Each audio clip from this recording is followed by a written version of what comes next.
Hello, Heidi ho, everybody. How are we doing today?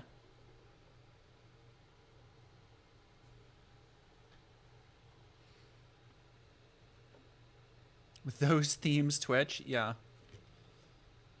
Did I have Return of the Living Dead music? I don't think so.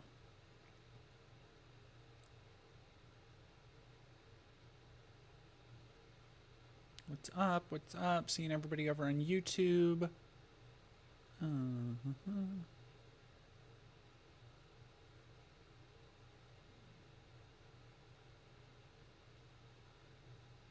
Just Joe vibin'. What was the music? I'm not sure. It's probably something John Carpenter inspired. Knowing my things. I just got done recording my podcast, my Magic the Gathering podcast with Bugs Matrix, Podatog, if you would like to go support us on RSS. And as a result, because I was talking Magic, I was also reorganizing my decks and tinkering with them a little bit, including my beautiful, beautiful, sweet baby girl, my Elish Norn deck that I just made and tested the other day, and she, mwah, sweet, sweet baby.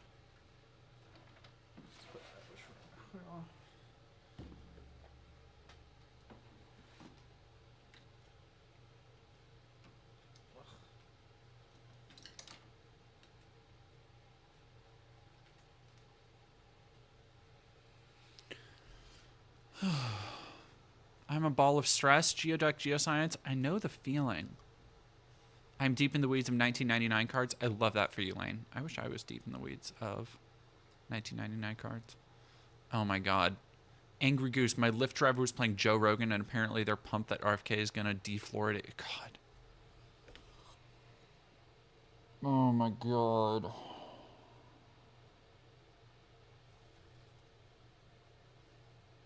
Like, it is so fucking crazy. It is so fucking crazy that RFK Jr. Hello, Doug. Hello. Being like anywhere near Trump's campaign is not completely disqualifying for some people. Like it's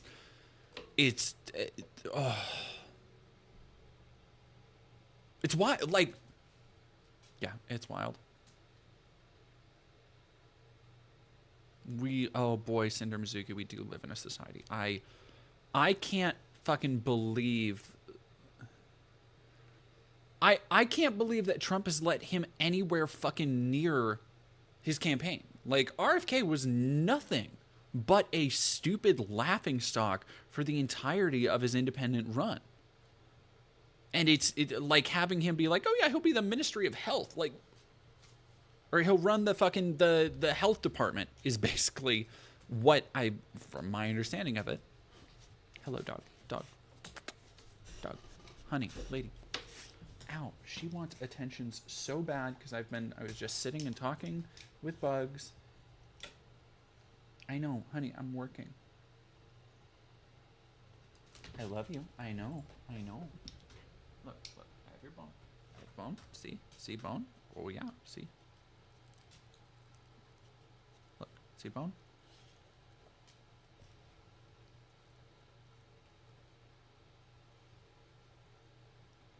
Ow. There. Enjoy. That's for you. Roast dog.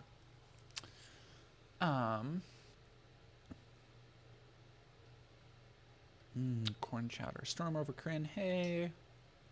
How am I though? I'm doing okay. I saw one of my favorite bands ever last night, so and it was a kick-ass show. I was overjoyed. I was super chilled. I am hungover today. Like, if my voice sounds like I have a little extra vocal fry, it's because my voice is actually fried. Excuse me. Yeah, no, I think the RFK Jr. stuff I think is really... RFK Jr. Trump is only on the RFK Jr. train because Trump still has this old ideal of, like, what the Kennedy name means. But, like, to anybody under the age of, like, 40, the Kennedy name means fuck all. Like, it is a dude who died. Like, that is what a lot of people think the Kennedy name is. And other than that, like, I think most people do not care. I'm trying to get it so that the light doesn't catch that as much. Okay. Cute necklace. Thank you. I've had this for a while. Staying hydrated. I am. I've drank this whole water bottle. Any election day plans besides doing a stream, DD? I'm literally eating a whole ass cheesecake. Well, I don't know how much that's good. But yeah, we'll be streaming here, like they said. We'll be streaming here with a number of other fun people. I think I'm gonna have Benny.gay and Jack, Riverboat Jack. I think we're gonna all cross streams at some point, so to speak. And I think Kaylin and I think Jesse said that they want to jump in. I don't know. We'll see. I'm probably gonna play it by ear. It's gonna be a really chill, like, relaxing stream because I know a lot of other people, probably Vosh and Hassan and Zan, like the regular streaming crowd, which is not, it's like technically me but not really me. The regular streaming crowd is probably going to be keeping up to date on the ground reporting. They're probably going to be like standing in for like news agencies and stuff, and we will too. I will have that. But like, it's going to be a much more chill, just kind of conversational hangout space. So if you guys want to pop into this stream, pop out, go back to, you know, Hassan, or I'm sure Actual Jake will have something. The volume's pretty low. Okay, I'll turn it up a little bit. Is that, oh, that's a little too high. Okay, hopefully that's a little bit better. I'm trying to sit further back from my mic so it doesn't pick up on all the interference. Carry on top, thank you for super chatting $10. Can't stay in chat long, but hope everyone has a chill night. DD, what do you think about the poll showing Kamala ahead of Trump in Iowa? Sending you all hugs. I hope everyone stays safe in the next few days. If 2016 taught us anything, it's that I don't believe anything until it happens. Like, anything with Kamala, it doesn't happen until it actually happens. I do not trust 2016, anything from 2016. Like, straight up. Thoughts on Peanut the squirrel and Fred the raccoon? I am unfamiliar with... Oh, is Peanut the squirrel that conservatives are mad got killed. Beloved pet and internet sensation euthanized after being seized.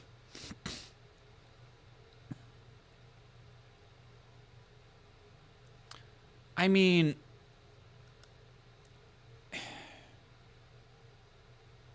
yeah, no, the people saying like, oh, the Democrats did it, but like, if the Democrat, like, if you have an illegal pet, you have an illegal pet. Like, I think it really fucking sucks to lose a pet like that. To lose an animal that you have formed a bond with, that has formed a bond with you. Like, I can't imagine the heartache that would cause. Let me actually look at why it was euthanized, because there's a reason usually. Like, they don't just fucking go and like, oh, just gonna kill it. It was a rescue. They had a squirrel. The cops raided and took the squirrel, and it bit one. Then they put it down to test for rabies. Okay, that's cop shit then.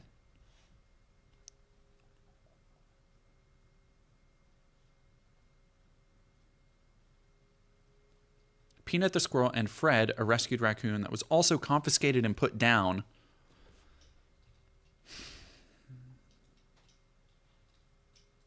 Educational animal. Euthanized so they could be tested for rabies after Peanut bit someone involved in the investigation.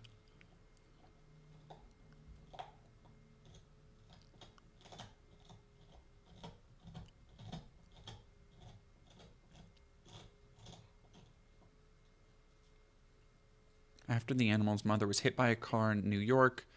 Tens of thousands of views on Instagram. Ugh.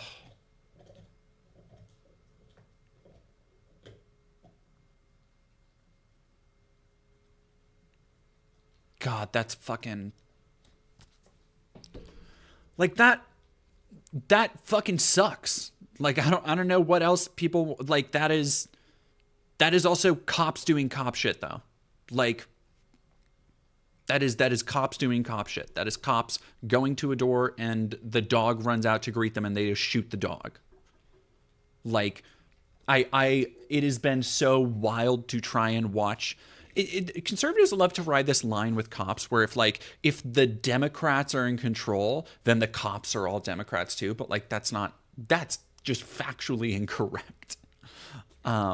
So that's what they're trying to, dumbasses on Twitter have been trying to pin it on, like, oh, the Democrats are coming for your squirrels.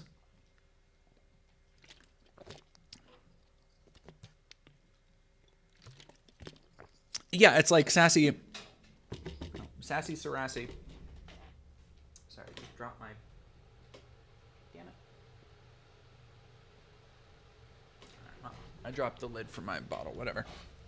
Like, that's the thing, is that if it is illegal to have that kind of animal, yeah, okay, technically that's illegal. But maybe instead of just abducting the animal, like, you should have actually qualified either nature experts, because they're wild animals, wildlife experts, pet shelters, somebody come and actually look at, okay, are the animals' needs being met? Are they taking specific precautions for the animal? Like, they aren't just fucking, letting a raccoon roam around. They have a proper enclosure, proper feeding, proper all this stuff, which it actually kind of sounds like they probably were if they'd been taking care of these kind of animals for years and they were going to release it back to the wild. Like, it's one of those things that I think, like, okay, you got to look at this on a case-by-case basis. Like, on one hand, yeah, it is illegal, but why? Why is it illegal? And is it actually hurting the animal? Is it actually going to hurt anybody else when they're trying to get it certified as like an educational animal? And it's just like, because a fucking cop got bit.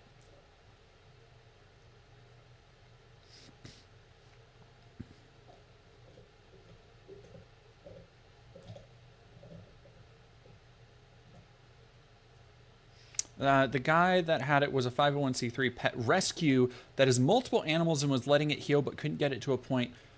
That's not even mentioned in the AP article that I'm looking at.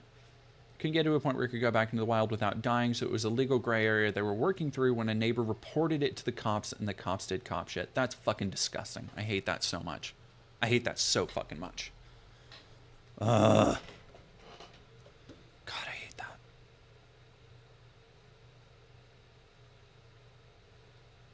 that. House.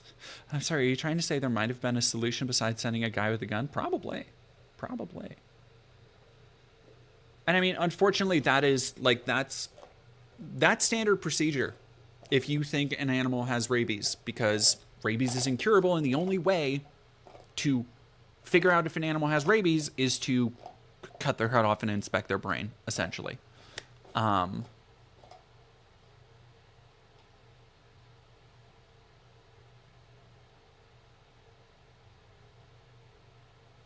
Yeah, I had a trying to remember how it went, but there was back when I first moved in to this apartment,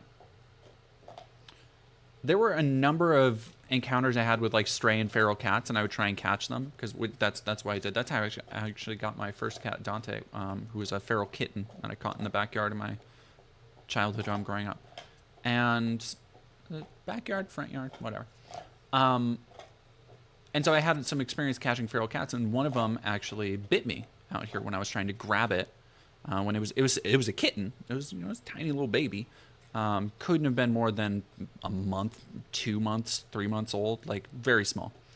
But it bit me, and I kind of had to like, okay, it was entirely feral, and I kind of had to like roll the dice and be like, is there any way to check for rabies? And they're like, not unless you want to euthanize it.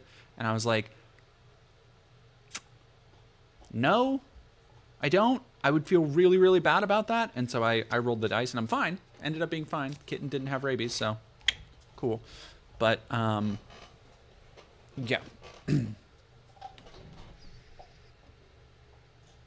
Stream shouldn't be muted.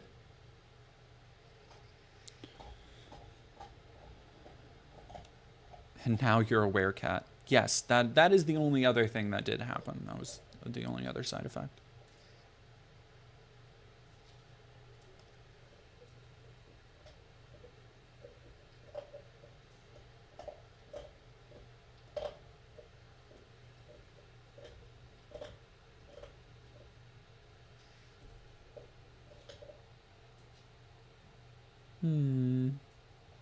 Nitric oxide. Tiggy was born. Oh, Tiggy is such a cute name.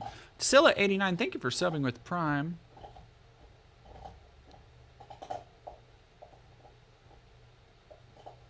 Net win in my... Yeah, I would have felt like so fucking insanely bad.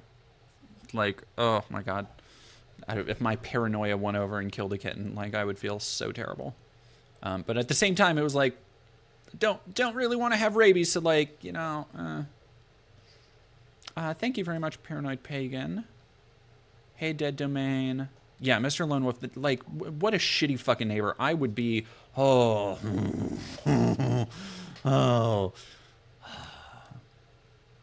Oh, thank you, Alexander the Great. Did you know you look like Brienne of Tarth from Game of Thrones? You're so sweet. Thank you.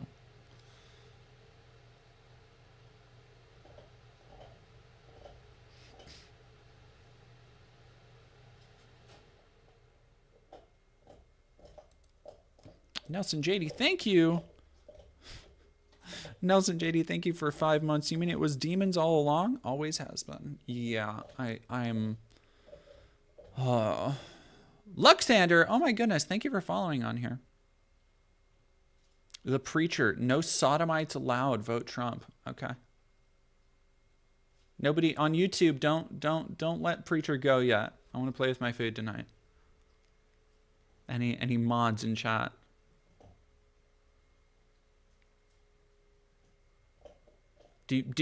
Preacher, do you think that Trump is a man of God? Honestly, is that what you think? Because we're talking tonight about how Trump was friendly with a convicted pedophile and sex trafficker. Not just friendly, but had in-depth conversations with Jeffrey Epstein. Well into his first term.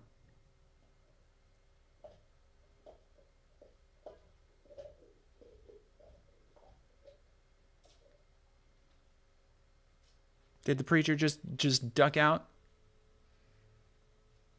Yes. Okay. Cool. You think so? You think somebody who has beaten his wife? Well, I mean, hey, if you're here from Sure Foundation, or if you're here from the NIFB, you probably do think it's okay to beat your wife. Yeah, you are probably a coward piece of shit, just like Steven Anderson. I'm willing to bet. Unless, are you the person who said earlier on Twitter, what somebody sent me a DM today, and then they blocked me, basically threatening me, saying that I should stay out of other people. They don't agree with me profiting off of other people's family drama. They don't agree with me profiting off of the Anderson's family drama. Well, I don't agree with Steven Anderson trying to fucking cover up the fact that he is a child beater and abuser.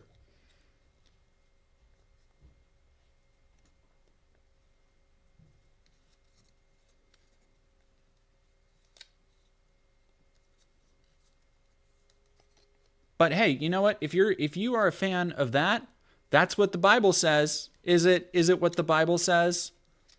I'm sure you also don't eat shrimp. I'm sure you don't have any mixed fabrics that you're wearing right now, right? Right? That's what the Bible says. Can you be any more of a stereotype, please, for me? Really? Come on. The Bible says you should beat your wife. What does the Bible say about a lying tongue? What does the Bible say? Speaking of Trump, what does the Bible say about rich men entering the kingdom of heaven? Do you know that one?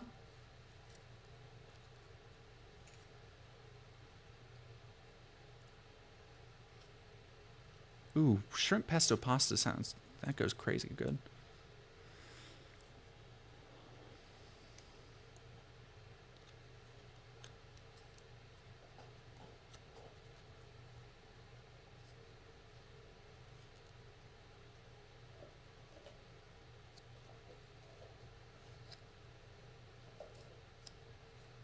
Mm-hmm.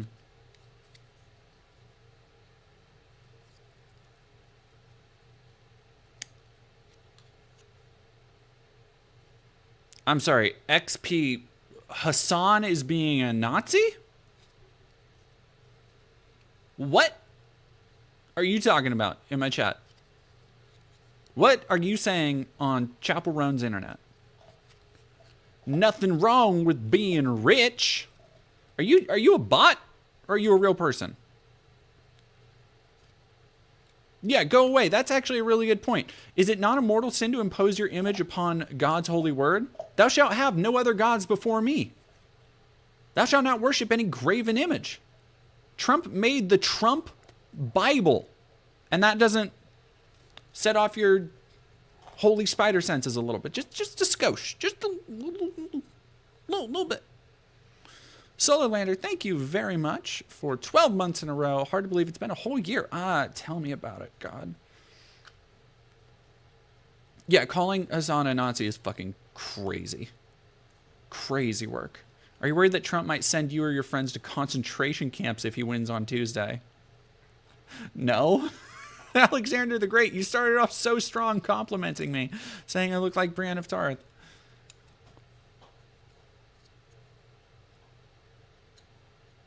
Ahoy, Terrorbilly Jean. We got a lot of people. A lot of people in chat tonight.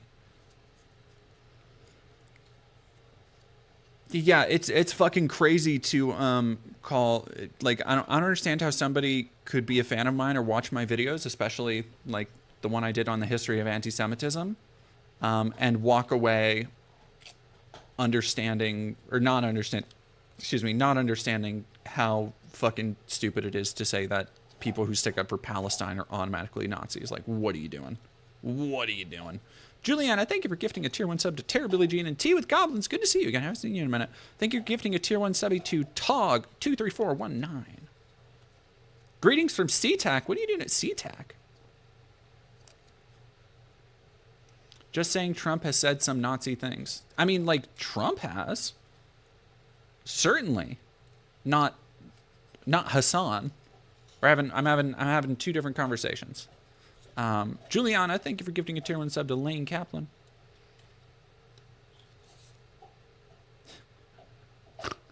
Fry Karamba, people in the chat. I would like to make a plea to vote for Donald. He loves America. No, he doesn't. He.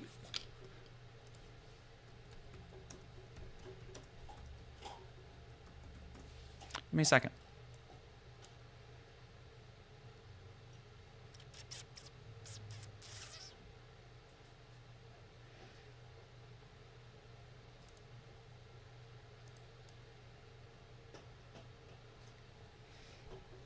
I'll just move that over.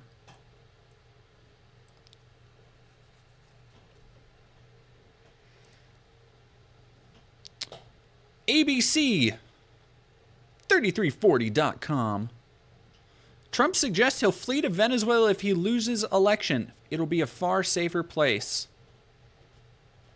Does Venezuela have extradition?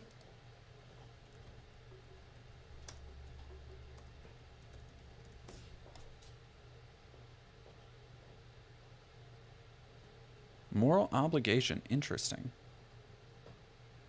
Right to decide whether to grant or deny extradition.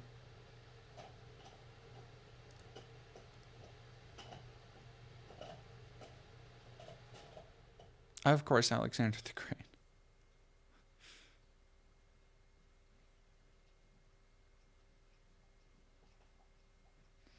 But wasn't he making a point there that Venezuela is safe now that they told their prisoners...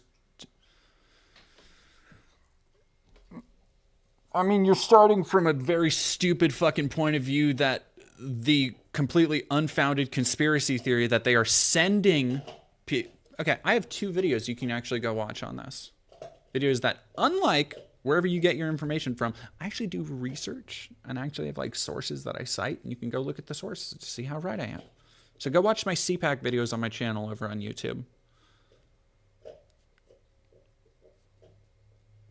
Mars of the Thames.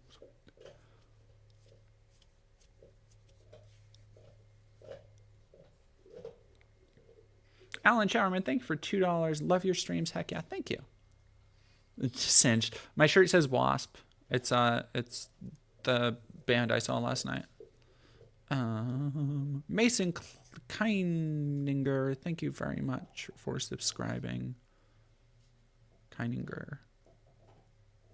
What a fun name. Alexander the Great, thank you for becoming a member.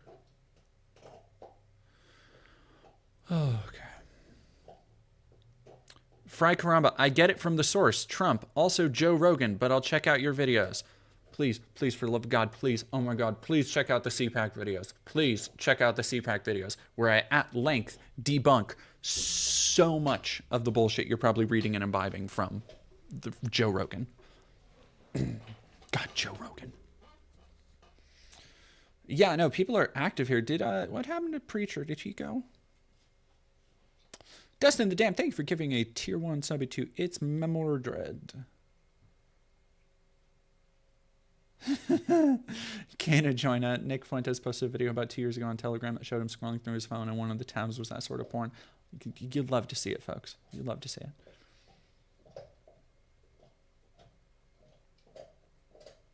Oh, I thought you were wearing an ironic white Anglo-Saxon Protestant shirt.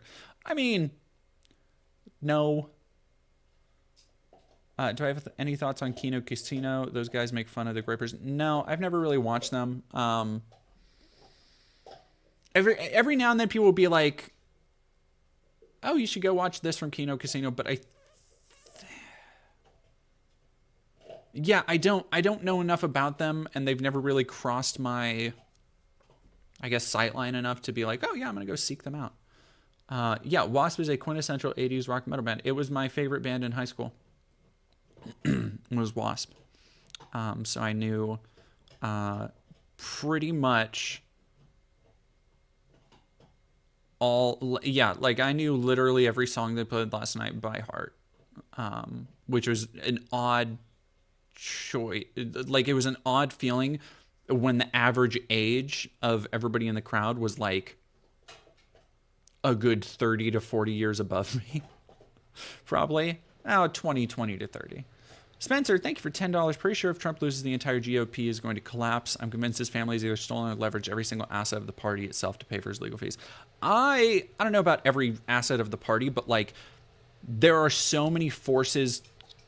Colluding is the correct term to use. I don't mean in the like the Russian collusion kind of way. I just mean in like there are a lot of forces in sync on the right wing side to try and get Trump elected, and that is from CPAC, that is from Matt Schlapp, that is from Steve Bannon, that is from like name somebody who has not been like Lindsey Graham, who has not been like basically thrown out of the party because they spoke up against Trump or they spoke up about January 6th or whatever.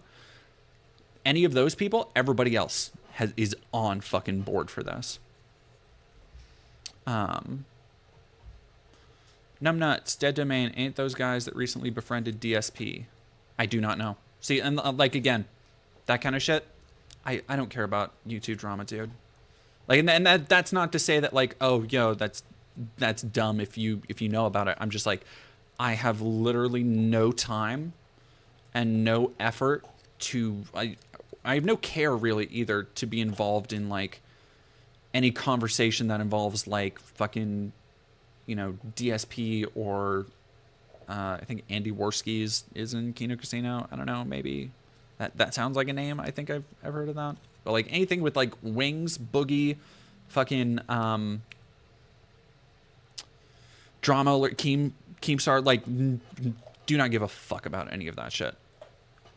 Trump hired illegal Polish immigrants for a construction project and cheated them out of their wages. Cheated laborers out of their wages, one of 4 specific sins that are called sins that cry to heaven for vengeance. Along with the 7 deadly sins and eternal sin, they're considered the most serious violations of God's law. Thank you, Irish DC. Thank you, Rated Terran. I'm using the rest of my bits for the hype train. Thank you. But yeah, Spencer, to answer your question, I do think there's going to be a major... If... Fingers crossed, when Trump loses, I think there will have to be a major restructuring if they find another figurehead to get behind. Unless they're going to try and run him into the ground next cycle, which, like, there's no fucking way. If Trump loses here, they cannot run him again.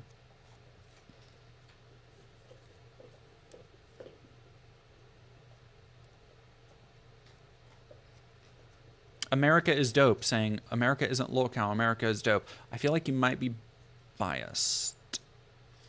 Tea with Goblin, thank you for 145 bits. I can't stay long, you need to go run some errands, but I will watch the VOD later. Not sure if you're streaming on the night of the election, but sending much love and hope from the other side of the planet. You guys got this. I will be streaming all day. I'm planning to get up around 9 or 10. And I used to respect you, DE. Who's DE? Do you mean me?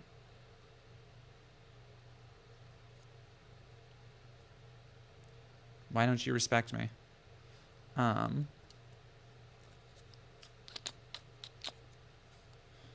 If Trump wins, how much of Project 2025 would go through? Not as not as much as I think a lot of people fear or fear-mongering about, but too much to ever be acceptable in a proper working society or democracy. Like the biggest problems are things like, reclassifying LGBT stuff to be basically obscenity, passing new puritanical obscenity laws around stuff like that, which will extend to porn, and effectively banning and outlawing so much of that stuff in certain states.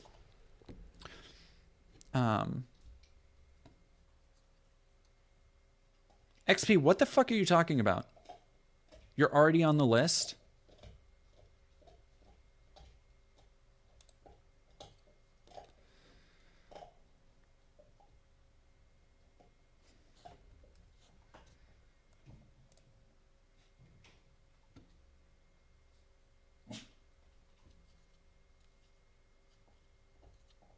I already have your IP, Jero. XP, do you want to be charged with a federal crime? Like, why are you talking about doxing somebody by their IP address in my chat?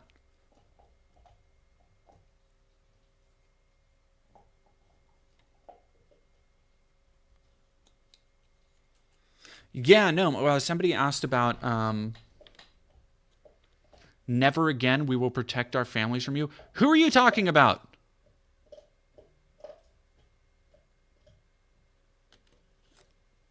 Mason, the Heritage Foundation created. Well, yeah, and the Heritage Foundation is a big part, is a major contributing think tank to Project 2025, along with pretty much every other. That is what has made Project 2025 so eye-catching for a lot of people. Is it's not just like the Mandate for Leadership or the Heritage Foundation. It is.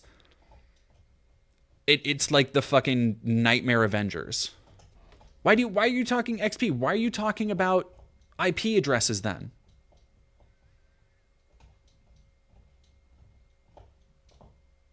Like, don't threaten people's IP addresses in chat. If you're going to do or threaten to do crimes, don't talk about it in a YouTube chat or a Twitch chat, whichever one you are. Let me go. Where's XP? YouTube. Like.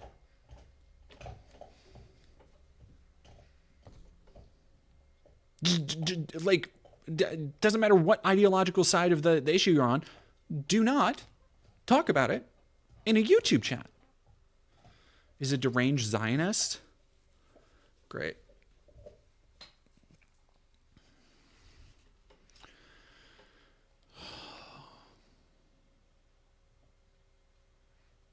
Yep, no horror. Unfortunately, you're absolutely right. I'm so excited for a lifetime of the most important elections of our lifetime because Project 2025 can easily be turned into Project 2029. True.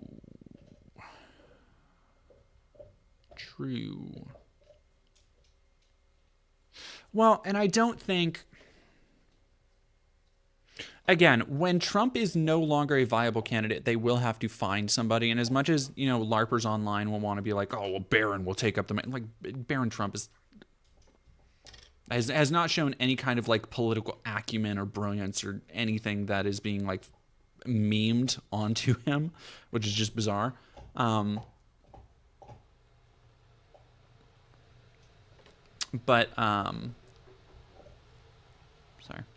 Lips are chapped.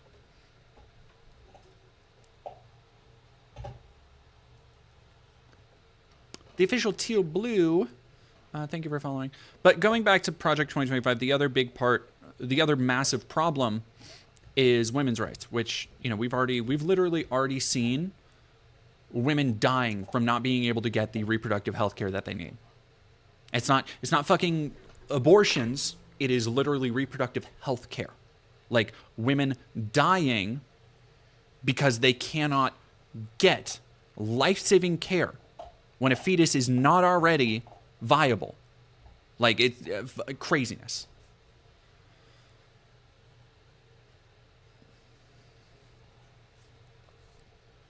Is just like, Jordan is pretty open about info. Getting info on them is about as easy as getting your mom's phone number at a truck stop. Yeah. I'm not hiding if you want to find something on me, dude. History began long before 1948. Learn some history. Again, I would invite you, XP, if you want to talk about the history of Zionism and the history of anti-Semitism. I actually did a video on it. It's more than feature length. Some might call it a documentary.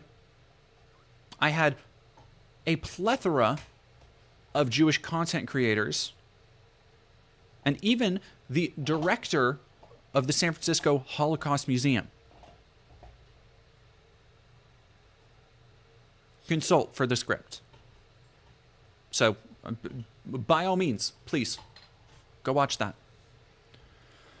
Palestinians colonized us for centuries. Do you know what the Nakba is, buddy? Do you know what the Nakba is? Why my hair's doing this weird thing I'm not a fan of. You will never take my home. I think Israel has taken enough Palestinian homes for everybody.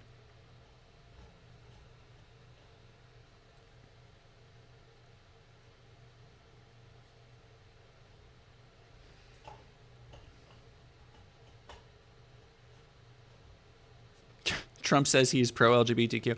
I've talked about this before. I don't think Trump actually gives a fuck that much. Like, I don't. Insofar as Trump actually believes in or actually cares about anything, I truly do not think he cares that somebody's gay or somebody's trans. Like, I think him growing up in New York high, quote unquote, high society, like him being such a big fan of musicals, of theater, of I talked about it before, but he is the gayest straight man ever. Like he is, I do believe, insofar as he has actual attraction to, some female form, I believe it is women. But in every other aspect, I think he is like basically a queenie old gay man, like straight up. And so like I think that the way he approaches culture, the way he approaches opulence is that it is so similar to like this very antiquated notion of gayness in so many ways, and camp and just opulence. And I cannot see him ever actually passionately hating somebody because they're gay. Like I just don't think he actually gives a fuck. I think he will pretend to give a fuck for votes. But like at the end of the day, no, I don't think so. I don't think he actually hates gay people. Malir Blackspear, like there's that sorry, Malir, I'll read your thing in a second. There's that old story that Dave Rubin told of the first time he met Trump, and Trump just goes, it turns to his wife and he's like, he's gay, can you believe it? He's a gay. He's like, and it's just this like weird like he talks about Trump as though Trump just learned he's left-handed. Like, oh, can you believe it? He's left-handed. That's crazy. And it's like nobody who actually gives a fuck like would be that like chill with it.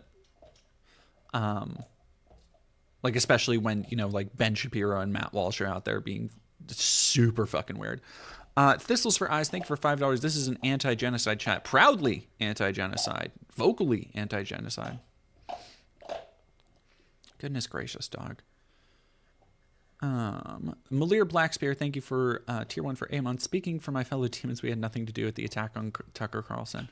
Well, one of you did it. Alrighty, let's go. All right, Irish DC, one last one, then we'll go into the stories for the night. And I probably need some food, actually. Goodness gracious, I'm tired. Trying to imagine Trump thinking about fleeing to Venezuela in order to avoid criminal consequences. When I flee to a country I've completely demonized and sabotaged and threatened and tried to coup while I was president and has every reason to hate me personally. Reading through the article, I think it's actually more like he was being more facetious. A lady has a bone. Am I in San Francisco? No.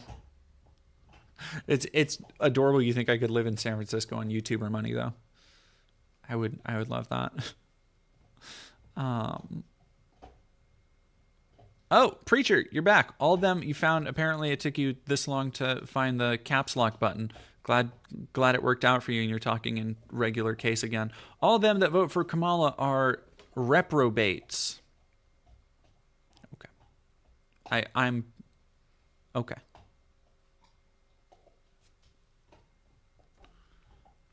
Doesn't mean much to me. Randy Marsh, I don't know what have you what? I just need a t-shirt. I just need a t-shirt that just says like reprobate in like Windows 97 baby's first website, like sparkly fire, low quality PNG image script. Like I need that vibe to manifest.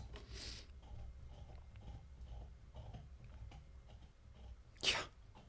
Lennon Cat knows what to do. I love your chat. The unhinged always find their way here. Well, and I think it's also that I just like, I kind of let them spout off and eventually they either calm down and like hopefully learn a thing or two as we talk,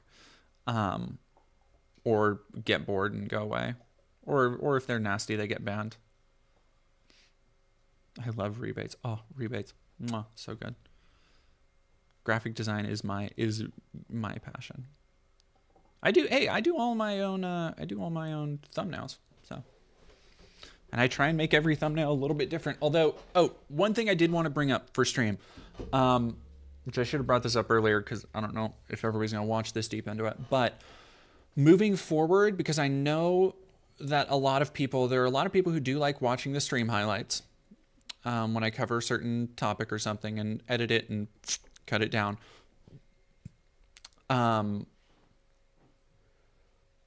But a lot of people can't tell because sometimes the titles run a little bit long, and sometimes I can't even put stream highlights on there. So I am going to be making a little thumbnail, like, I call it a cover, but it'll just be a thumbnail template that will have a little picture of lamb chop that will let everybody know it's a stream highlight video. So visually, that'll be a lot easier for people. I know. Why was this Fag Fest put in my feed? Probably because you need to see it. Probably. I don't know. Thank you. Misanthropic. I love the Matt Walsh Master of Disguise thumbnail. It goes too hard.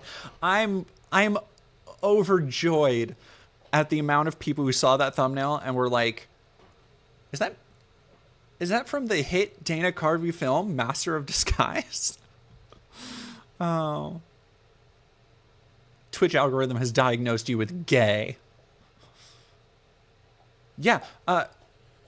Kakakshian, why is this person watching such a fig fest? Much to think about. It's November. I can't reprobate right now. That's true. Alan Showerman, thank you for $4.99. Fellow reprobates, less fun Jordan's DoorDash. That's not necessary, but thank you, Alan. I appreciate it. Effing stupid. Turtle Club. Are you saying I'm not turtly enough for the Turtle Club?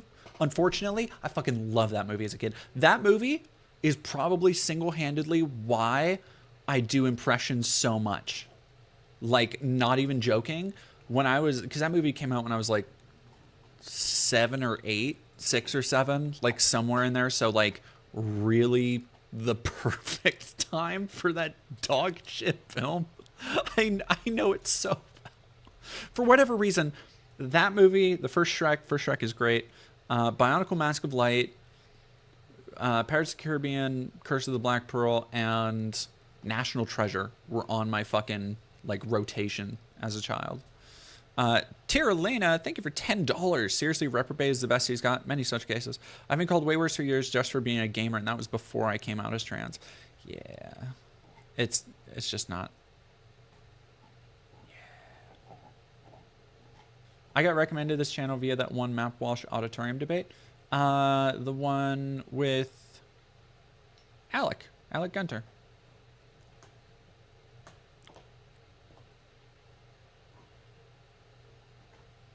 The villain's running gag is so dumb, but I love it. It's so fucking stupid. It's so fucking stupid. I kind of love it. Reprobate. Reprobate is just a silly word in general. Silly word in general. Alrighty, let's go. I'm going to get my phone because it's been charging so I can order some food, and then we will get into Tucker Carlson's Demonic Adventures. Hell yeah, let's go. Let's do it, y'all. Oh yeah, no, Harley Quinn, we will get to the Trump Epstein tapes. National Treasure makes me cry for no reason. Probably because it's a great scene. Those who have a responsibility to do something. Or how the fuck does he say it? Have the responsibility to do something. Oh, it's so good. National Treasure. Great fucking movie. Great fucking movie. Hello, dog. Hello, dog. You're being so loud. You're being such a loud dog.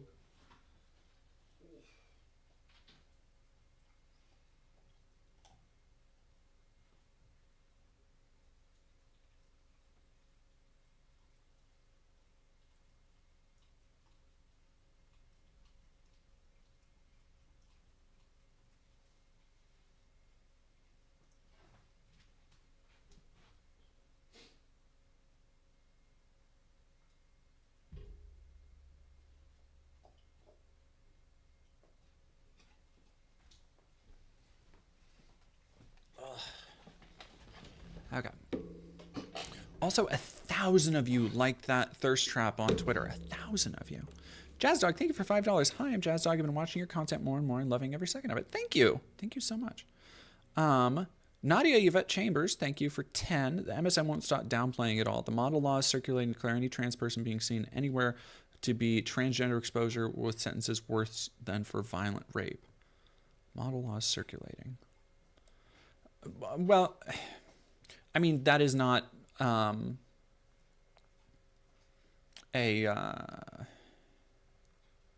like, model laws do not often make it as far. Don't get me wrong, that's still fucking incredibly worrying. And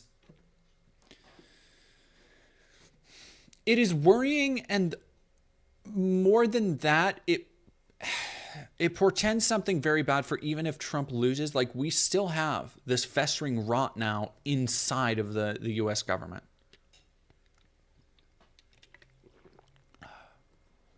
Oh, thank you very much, Misanthropic. Thank you for $2.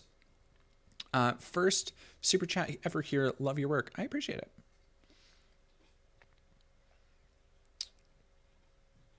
Hey, Jordan, can you tell my ducks good night while I put them up? Good night, little ducks. I hope you have good little duck dreams and your fuzzy little duck heads resting in your little duck beds. What's your favorite bad movie? Harley Davidson and the Marlboro Man. Easy. Not even close. Fight and Hobbit. Any word from Anderson's daughter? My mom wants to send her best wishes. She's a big fan of your work. I appreciate it. Yes, I have. Last I chatted with Miriam was 2 or 3 weeks ago, whenever I did the charity stream.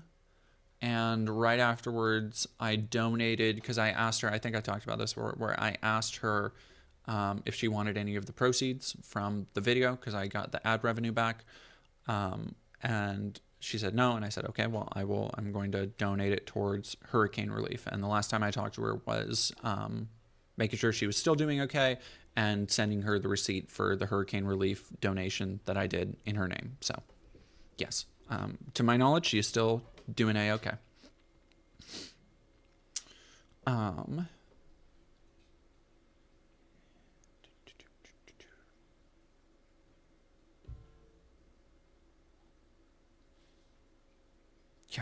Yeah, that's a movie. Harley Davidson and the Marlboro Man is peak early 90s cinema. Peak early 90s cinema. Don Johnson, Mickey Rourke, opens with a motorcycle, just like watching Mickey Rourke ride a motorcycle to Bon Jovi's Wanted Dead or Alive. Fucking kills. One of my favorite movie openings ever, because it's just Mickey Rourke smoking a ciggy in a shadowy blue lit room. And then, like, there's this great I can't show it because it has nudity, but there's this great fucking shot from across a bed where, like, a hot lady is laying with her butt towards the camera, and Mickey Rourke is silhouetted against the doorway, and the fucking opening beats for Wanted Dead or Alive start playing. And the fucking title card flashes up. Cinema. That's peak. Oh, it's so fucking good.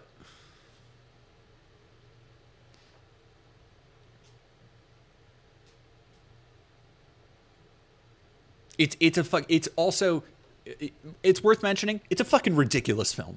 It is insane. I've seen it so many times. It's ridiculous. It starts out, first off, okay, here's the thing. Here's the thing about Harley Davidson and the Marlboro Man. It sells itself initially as a dark future dystopian movie. Never comes into play. It is set in the near future of, like, Los Angeles. Completely imperceptibly different from any other, like, it just looks the same, which is actually, you know, in a weird way, kind of a very accurate dystopia. But so it goes from being, like, starting out as a dystopian movie to then being a heist movie that then goes into this bizarre, like, sci-fi territory, because they're hunted down by these, like, weird full bodysuit armored guard cloned super soldiers sent after them by a bank. Oh, it's so fucking good. Oh, it's so fucking good. Ah.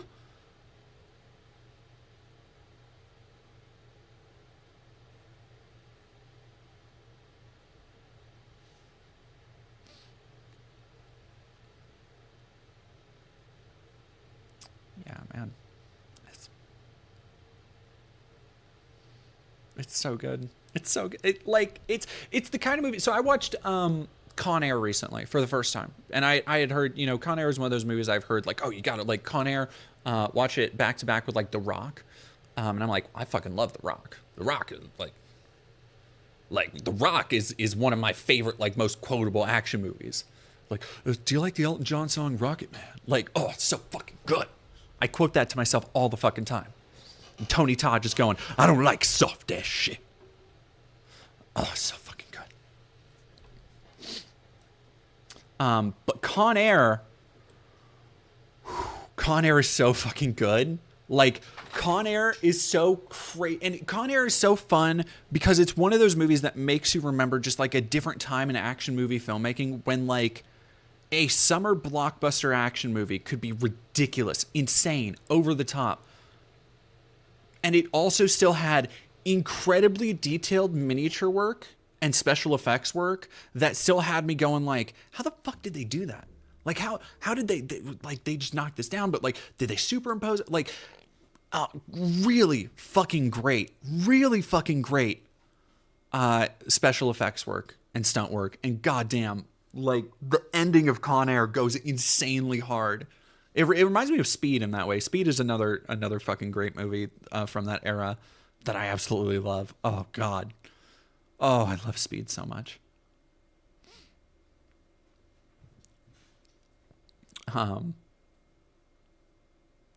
Yeah, no, Jerry Bruckheimer, like Bruckheimer, 90s Bruckheimer movies, heat, fucking heat.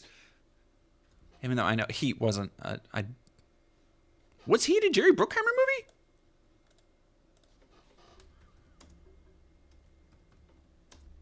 I don't think it was. Was it? Why do I think it was?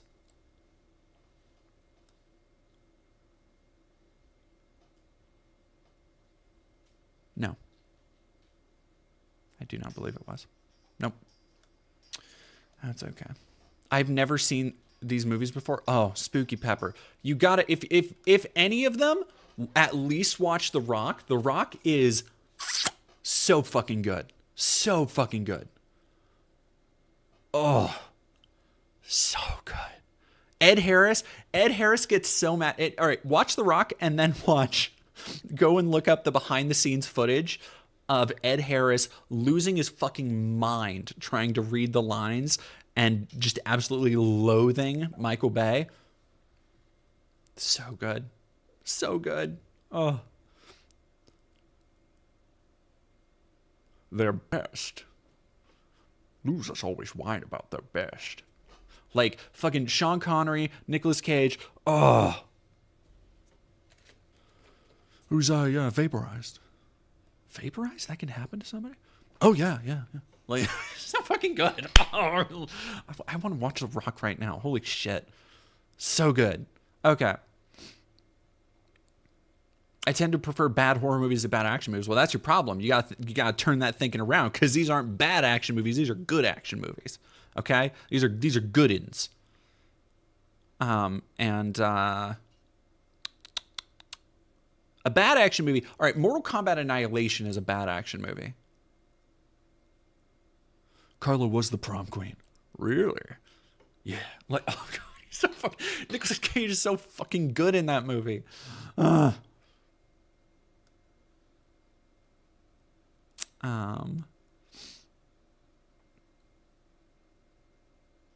Okay, the first Mortal Kombat is a good action movie because it is pure, unadulterated, unfettered entertainment value. Everybody in that movie knows exactly what they're doing. Mortal Kombat Annihilation, unbelievable. Mortal Kombat Annihilation is so silly, it's very fun to watch.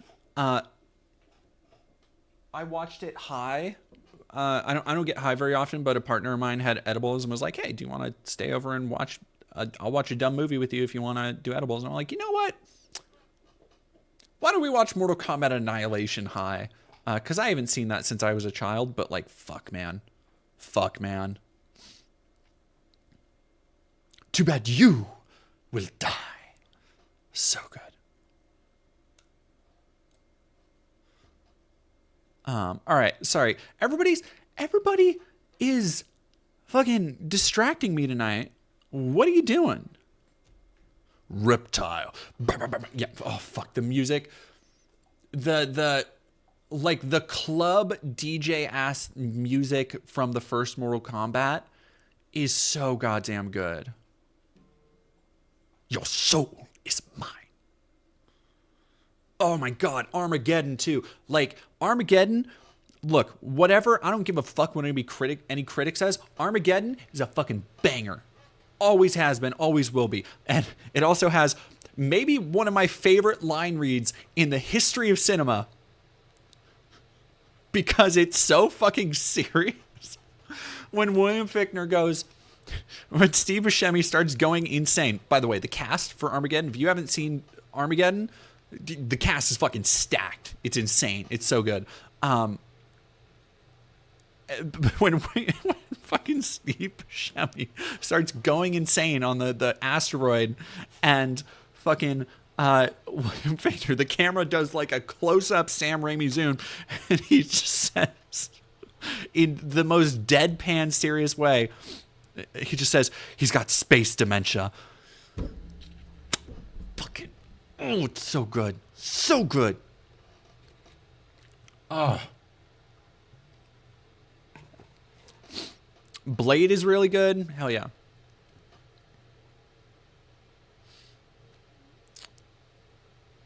Well, Blade is just a good movie. Like, Blade is not a bad movie by any stretch. Like Blade is just a good movie. Some motherfuckers always trying to skate uphill. Oh. Heckin' stuff, $1.99. I think your dog streams your stream should feature more dog. I was playing. Maybe I'll have to pull out my other since I'm not moving anytime soon now. Because the plan was to have a little dog cam, but that's not happening.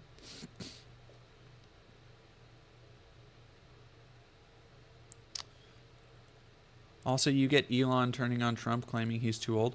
Oh, did that happen? Is that something that happened? Huh. Fact check. God, that sucks. Elon Musk spreads...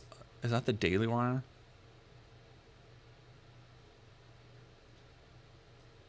DW? No.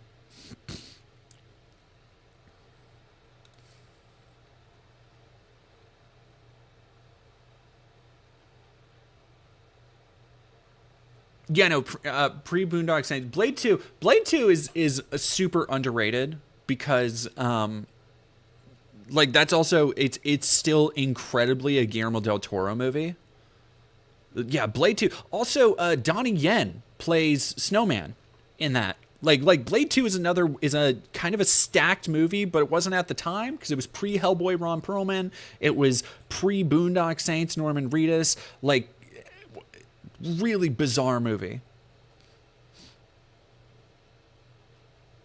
Cramwise, thank you for subscribing with Prime. Worms, thank you for tipping $3. Blade is one of my favorite all-time movies. Wesley Snipes' Blade is the coolest character design ever. It's so good. Pretty much every new partner I have, like some of the movies that I sit them down, I'm like, okay, if you haven't seen this, we're going to watch this because it's going to explain something about me. It's The Raid 2, Dread, Blade.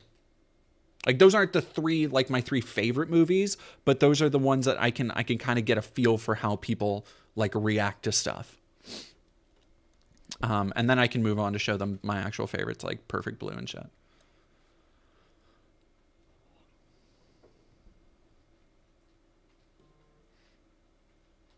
Oh, The Raid 2, Quiet Kitsune. The Raid 2 goes so fucking hard. We watched last time we talked about action movies, we watched the hallway scene with Batgirl or Hammer Girl and Batboy.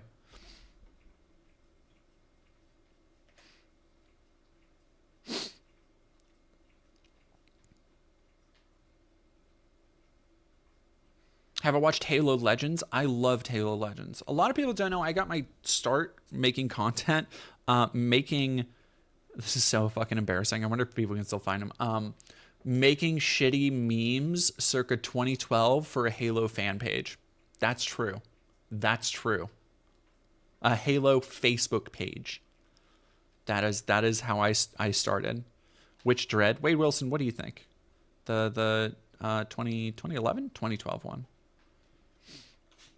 Yep, Spooky Pepper, that's dead ass true. If you don't like Terminator 2, I got perfect film. Terminator 2 is right there with Jurassic Park, where every time I watch it, I'm like, oh, this is like an actual, like objectively perfect as a film. You started by posting Halo content. Yep. Years ago, over a decade ago. That was before I started actually, because it was before I even graduated high school. I think I was a junior when I started doing that.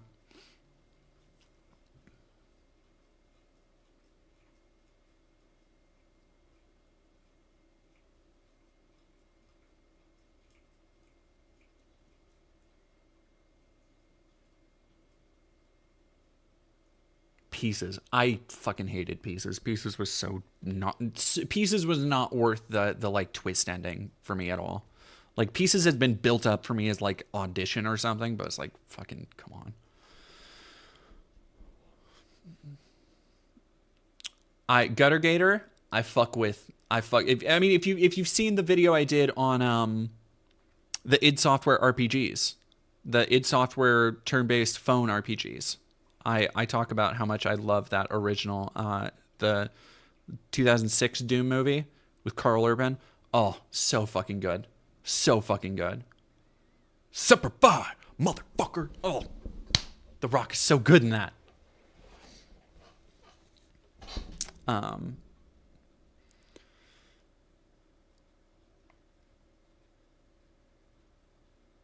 Yeah, unironically, kind of fucking love that movie. Kind of love it. Like, again, it's that the first Doom movie was the tail end of like medium. It was a Universal movie, so it was like medium low budget.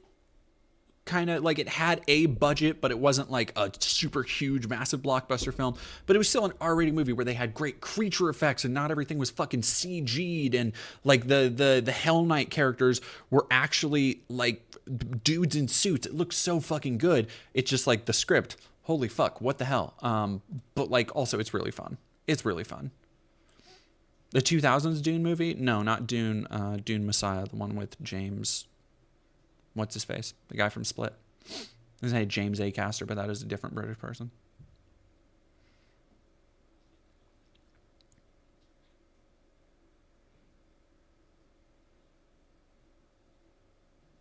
Oh, 88 Blob. B. Parker. 88. The Blob, 1988, is one of the defining like special effects films of that era. If you haven't seen The Blob, 1988, fuck, man. I saw that as a kid, and then I watched it again. It was on like AMC or something. And I was like, you know what? I haven't seen that. I've heard a lot of good shit about it. I was fucking blown away by how great 88 Blob is. Like, holy shit. Absolutely hate that movie. Why? That movie messed me up. McAvoy, yeah, James McAvoy was in. James McAvoy was in Children of Dune, Prophecy of Dune. There was a Dune movie. I think it was a Sci-Fi Channel original made in the early 2000s.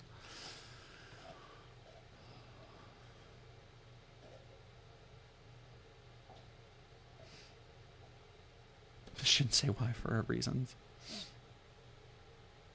Carl Urban and Rock 2006? Yeah, hell yeah. He looks like a baby too. Alex Proyas, The Crow Dark City, is directing a new movie he's independently making about a robot uprising called Rur that I'm really looking forward to. I hope it is better than his last movie. His last movie was fucking Gods of Egypt, right? I ended up accidentally. I was babysitting somebody at the time when I watched that. Like friend of the family shit. And I was like, they wanted to watch it. I didn't have anything better to do. And so I was kind of forced into watching it. It was like, oh, fuck this, man.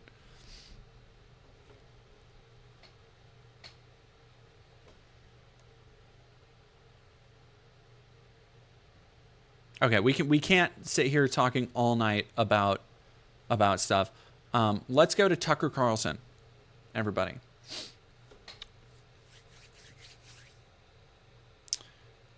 Tucker Carlson claims he was mauled by a demon while asleep, leaving claw marks on his body. Former Fox News host told bizarre story and clip from upcoming documentary. Now, Tucker Carlson makes an astonishing claim in a clip posted to the YouTube channel for Christianity's an upcoming documentary. I need to go see this. Journey to the Heart of the Faith.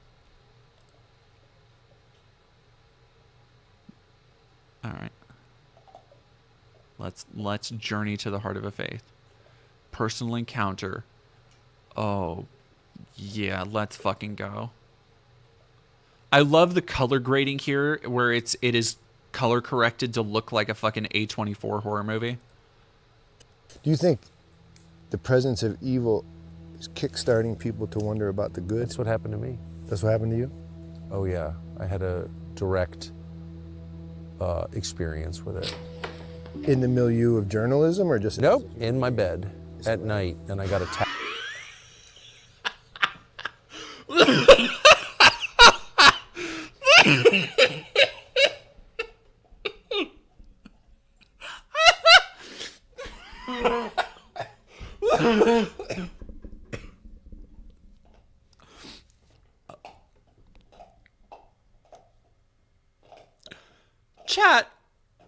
Chat, I wasn't. Oh my god. Oh my god. I wasn't prepared for the twist that Tucker had that one super uncomfortable blowjob scene in Ghostbusters done to him. That is, like, the way he responded, like, it was nope, in my bed. Like, bro. Like, dude really rubbed one out, and, like, it took him down a rabbit hole of stuff that he wasn't prepared to learn that he was into. And he just sat there like, damn. This is real. Like, damn, this is demonic. Kenya Joanna, stop laughing. This isn't a laughing matter. Kenya Joanna, who has the... I might do it right here. Who has the demon goat right here? Huh? Do you have the demon goat? No, I have the demon goat. Okay? And the rules are whoever has the demon goat gets to talk about demon shit. Okay?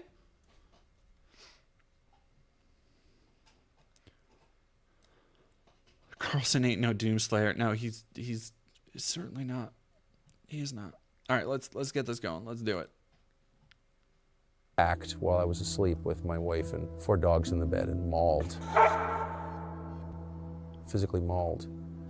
In a spiritual attack by a demon? Yeah, by a demon. Or by something unseen that left. Is that right? The way that is shot is fucking insane. What? The way? I'm going to need to see this fucking documentary when it comes out. This is fucking insane. The way this is scripted and shot makes it look like he just shot his dog. What? Look at this. Watch this. Watch this. We see the dog going off. 4 dogs in the bed and mauled. Wistfully. Physically mauled. In a spiritual attack by a demon? Yeah, by a demon. Or by... And then the next thing you hear... and we see him standing at the edge of a house aiming down at something. The next thing you hear is the dog going, "Arr, arr." Like, what the fuck? Like, he didn't shoot his dog, but the way this was cut, it just looks like he shot his fucking dog. That's fucking insane.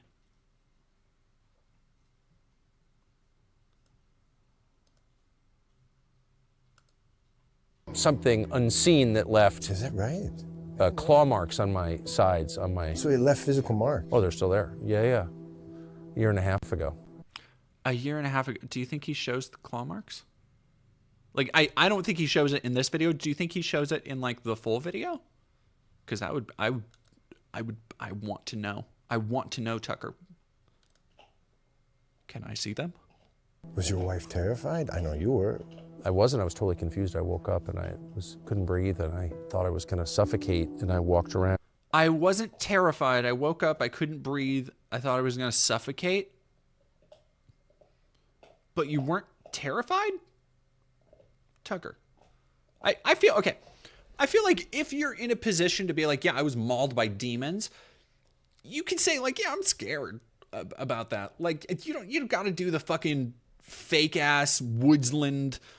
Like, I know you're doing your little like hunter cabin cosplay for effect, but you can say you're scared, bro.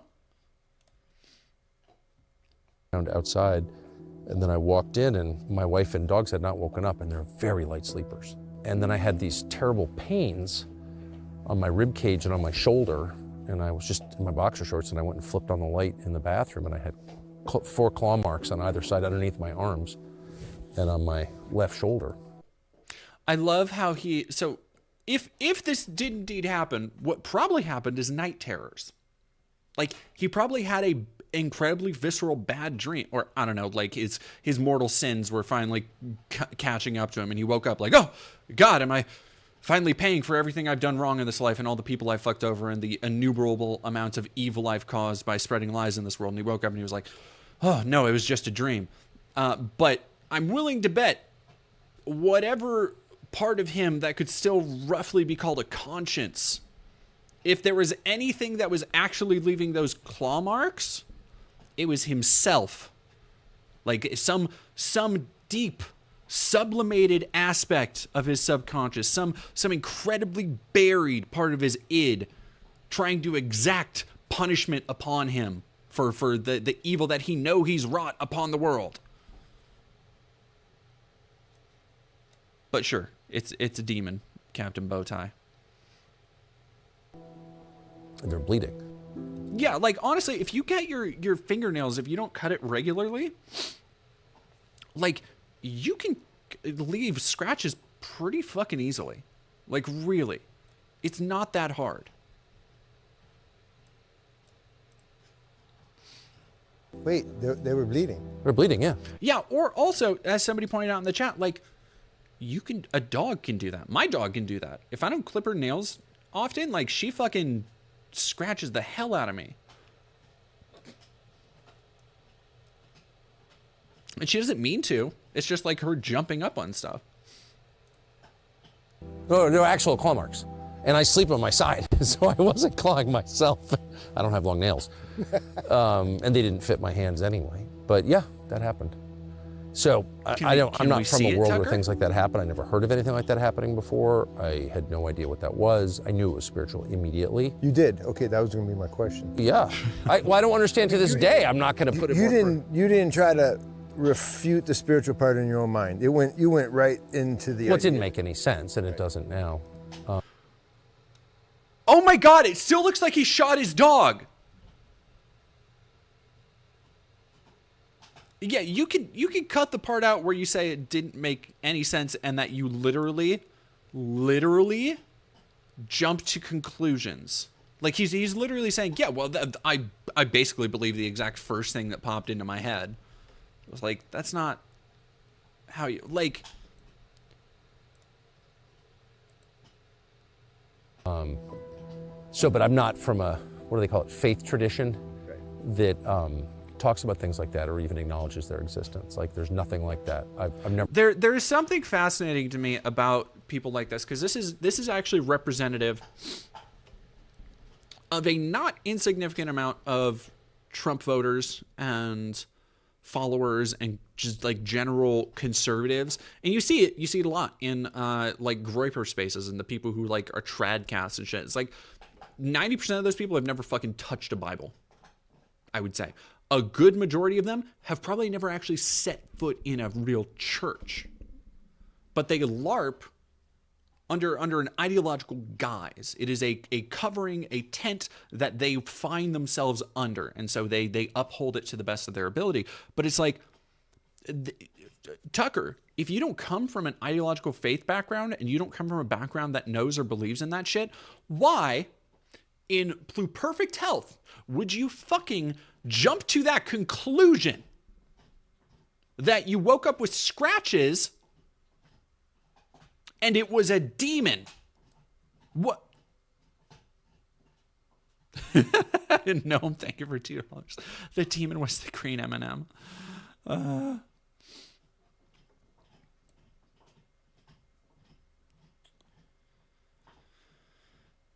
Yeah, it's Spooky Peppers. Anything slightly unusual, they instantly think it's something religious. Never heard anybody say anything like that in my whole life. What was the next day like? Well, the next morning I woke up and I thought that was the weirdest dream I've ever had.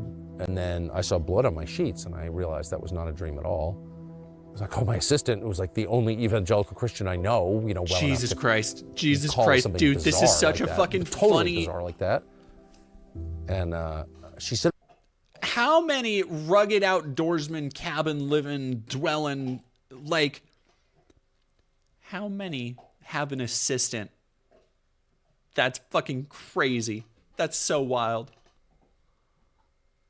Oh my God. Continue, buddy. Go off. oh yeah, no, that happens. Yeah, people are attacked in their bed by demons. What? I'm fucking stunned. I'm fucking flabbergasted right now. This is okay. Go hit me with that. That's a great fucking picture. He just looks like a little birthday boy blowing out his candles. And she said, oh yeah, no, that happens. Yeah, people are attacked in their bed by demons. What? What are you even talking about?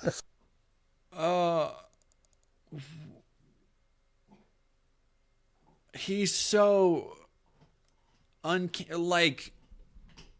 he's so fucking weird, dude. He's so uncanny. He's so uncomfortable to watch. Like, watch this again and tell me how any Republican can be like, yeah, we're not abnormal. We're not weird. Okay. He scratches himself in his sleep, or his dog scratches him. He wakes up, somebody scratched him in his sleep. He doesn't know what it is. He immediately, according to him, says that, there's something supernatural about this. So he calls his assistant, an evangelical Christian, and says, hey, I woke up with some scratches. And his assistant's like, yeah, that's a demon. Happens all the time. And that's his reaction. Like that. And she said, oh yeah, no, that happens. Yeah, people are attacked in their bed by demons. What? What are you even talking about? Yeah. So, I mean, I'm not leaving anything out, and I'm not pretending to understand that. I can only say what happened to me, and that did happen to me. And then I was seized with this very intense desire to read the Bible. Okay, so if a demon attacked you, why would you have an intense desire to read Bible, Tucker? Why would you want to read Bible if a demon attacked you? Like, why wouldn't a demon come after you and try and dissuade you from God? Like,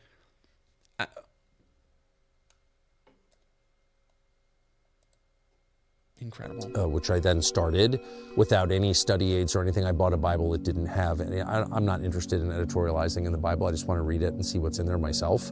I have very low levels of trust for Christian pastors, most of whom, I'm just not a fan at all. And sorry to say that, but that's how I feel.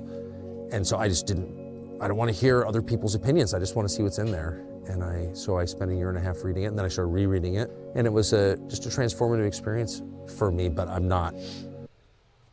Bullshit. Nobody who's actually read the Bible cover to cover will come away being a genuine Christian and believe everything in the Bible.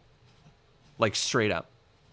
You cannot read all the genocide shit. You cannot read all the murdering shit. You cannot read all of it, like, so much of the Bible and be like, yeah, that's obviously this is the completely unaltered, perfect word of God. Like, nah, dude. Holding myself out as someone from whom you could get theological advice, because I'm Sure, not. of course. I mean, I don't know. I don't understand any of it. But yeah, Do you that think happened. God Yeah, no shit. allowed the demon? I have no idea what happened. All I know is I was dead asleep with my wife and dogs, and I woke up with claw marks on my rib cage underneath my arms, and it didn't even make sense. My arms would, anyway, whatever. No one has to believe me. I don't care. It doesn't even make sense. My arms fit there perfectly. See how I just did that? Where my arms fit there perfectly? Like, it's you, dude. It's you. This is like a slightly more embarrassing version of jumping at your own shadow because he decided to go and tell people about it. Ma, thank you for $5. It was his wife Nails when she was hitting it from behind. True. If you want to see an awkward Mike Tyson interview, maybe I might have to get to that another night. Aaron W. Nichols, $5. Thank you very much. Tucker's laugh is a way more annoying version of Tom Hulce's Mozart laugh in the Amadeus movie. You're absolutely right. I actually just watched Amadeus for the first time since I was a kid a couple months back. Phenomenal fucking film. Holy shit. If you haven't seen Amadeus, good God. So goddamn good. I'm going to switch over my headphone. I got new headphones, so I don't have to wear my headset all day, and that hopefully means trying it out, seeing how it works. Cool.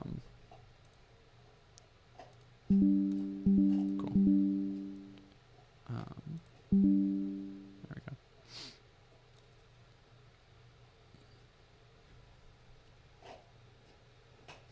Alexander, I went to Christian school too. Nobody who reads the Bible all the way through, without skipping anything, starting at the beginning, going all the way through to the ending, can walk away and not lie about it. Yeah, Chaotic Kitten, she sure is.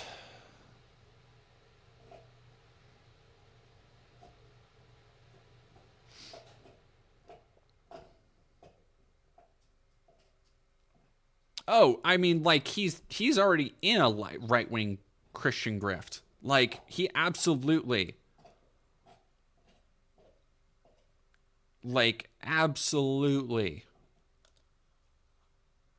is like one of the focal points of the right-wing Christian grift.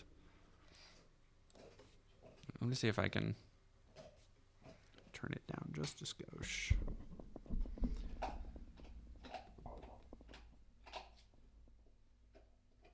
All right, how's that? Is that, no, I'm way too low now. Way too low. All right, how about, is that better? Is that better? Okay. I need to get a noise gate or something. I'm sorry, everybody.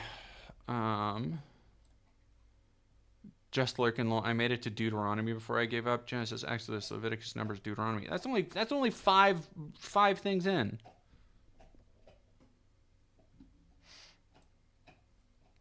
All right, let's go to Epstein tapes.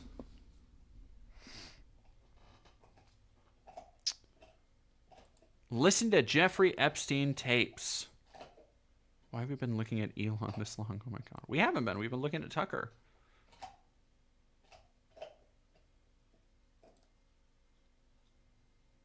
I like additional contribution. Cat was around here somewhere. Cat was here a moment ago. Let me order food real quick, because I'm starving and I haven't eaten. What do I want? What do I want? What do I want?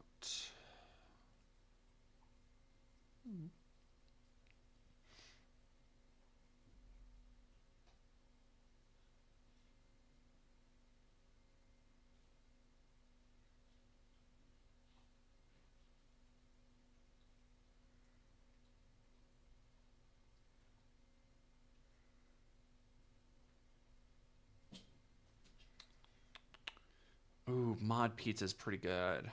Do I want Taco Bell or Jack in the Box? Or Houston hot chicken? Houston hot chicken.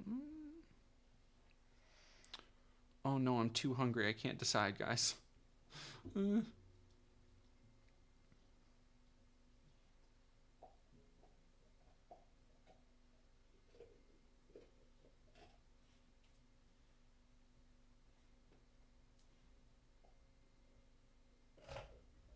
Jesus Christ. Explosive tapes recorded by author Michael Wolff show Trump or Epstein claiming Trump liked to fuck his friends' wives and first slept with Melania on the Lolita Express. Please do not Jack in the Box. It's No Nut November. You think I haven't failed that yet? Come on.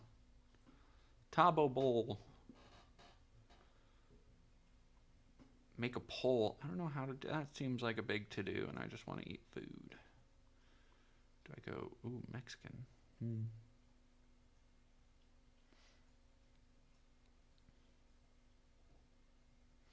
Asmarana Mardikaisen Dasin Koltagar.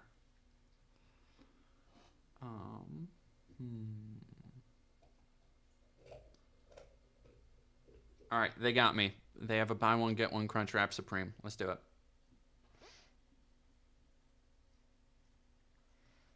And I will do a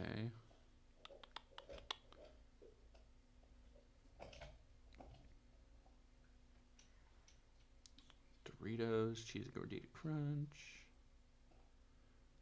I'll do a quesadilla.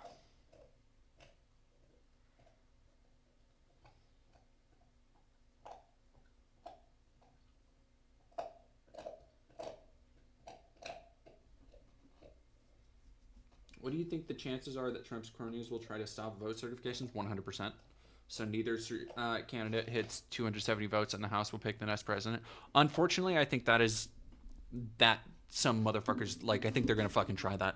I really do. And I don't even know what the recourse will be. They're not going to let it, like, it could be declared that Kamala wins, like, on Tuesday. Like, total blowout, absolute, like, best case scenario, and they are still gonna fucking try to like, they're going to try all the fuckery they can, because like I said, they know, everybody on Trump's team knows that this is his last time. Like, this is the last time to make the Trump agenda a thing. And as we've seen, like, people like Ron DeSantis, no matter how much people want to have another Trump, there's nobody who, for whatever fucking reason, there's nobody who has that just absolutely batshit insane charisma that he has. Like, whatever it is that his followers see in him, which apparently they don't see anymore if they're flocking out of his speeches. Hey. All right, how about you give the bone a rest for a minute, huh? You give the bone a rest. You should take a nap. Lay down. Crazy little chonker. You're turning into a chonker. Give me a little chonky baby. All right. Last weekend at Donnie's. Oh. I will say I haven't like rocked and head rocked and like head banged as hard as I did last night in so fucking long, and my neck, I got muscles hurt in my neck I didn't realize, like, could hurt. Like, that shit hurts. Oh. Oh, she just loves to get all the, because there's no more meat on it, and she just loves to chew the bone. All right. We got food on the way. Let's fucking go. Deep red states. I don't know if they'll feel the need to do voter intimidation here, but I fear for those on swings. I mean, I'm sure there are still people like already in the last couple days. There've been like, where was it?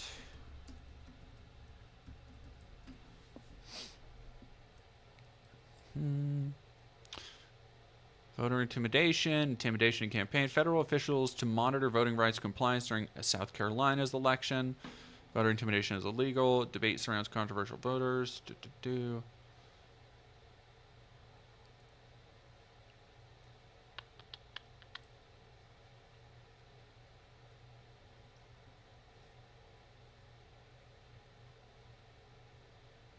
Some people don't put meat, right, girl?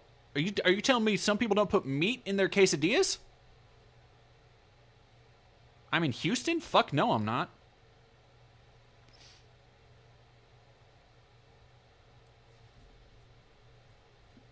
Oh, yeah, and the burned ballot boxes, too.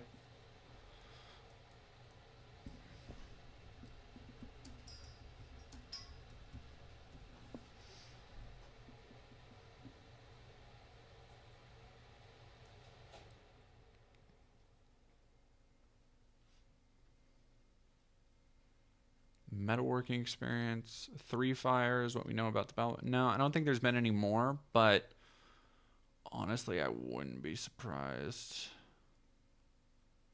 Right, sure. Devices used in ballot box arsons had free Gaza markings. Smart.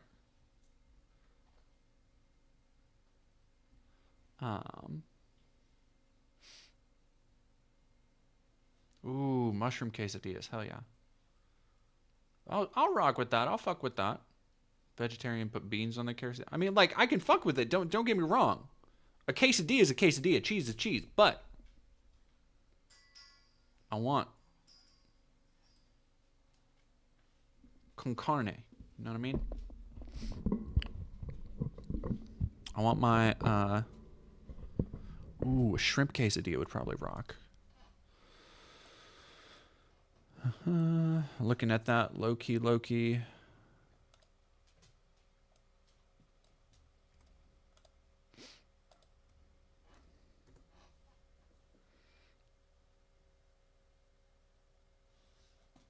Yeah, no, I saw the Liz Cheney shit. Elon Musk has also been saying that people who don't vote for Trump are traitors who should get the punishment for traitors, which is just like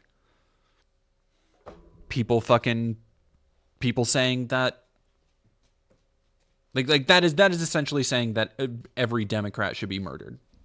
Like that is what Elon Musk, ketamine addict, absolute fucking bitch, is saying on twitter.com.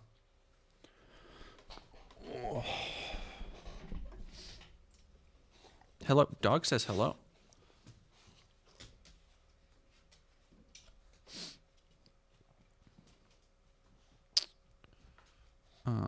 Secretary of State Jane Nelson says that the state will not allow federal election monitors at polling locations. Jesus Christ. Palo Pinto. They would not be allowed because it violates state law.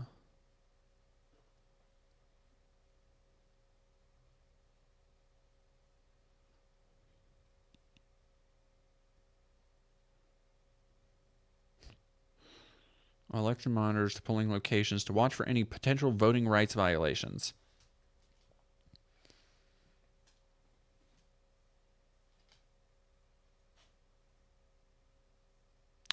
Okay, well, I guess fucking watch Texas because you can bet that there's some bullshit that's going to go down there. My dog's name is Liddy. Yeah, definitely, obviously not committing voter fraud, for sure. Let me see.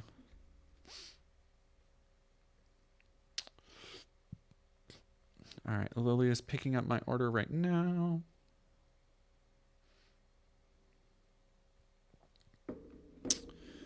Let's go. Cat's name is Miss. Fuck, I did not realize how tired I am. All right, let's... Daily Beast. Jeffrey Epstein described himself as Donald Trump's closest friends and claimed intimate knowledge of his proclivity for sex, including cuckolding his best friends, according to recordings obtained exclusively by the Daily Beast. Fuck. The convicted pedophile even boasted of his closeness to Trump and his now wife Melania by claiming, "First time he slept with her was on my plane," which was dubbed the Lolita Express.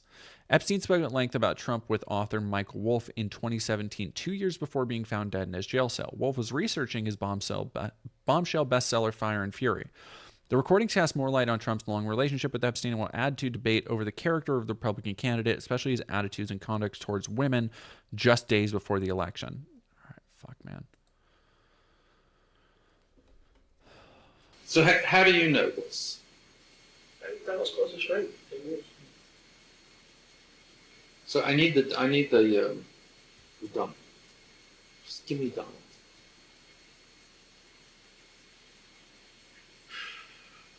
First, it's fun.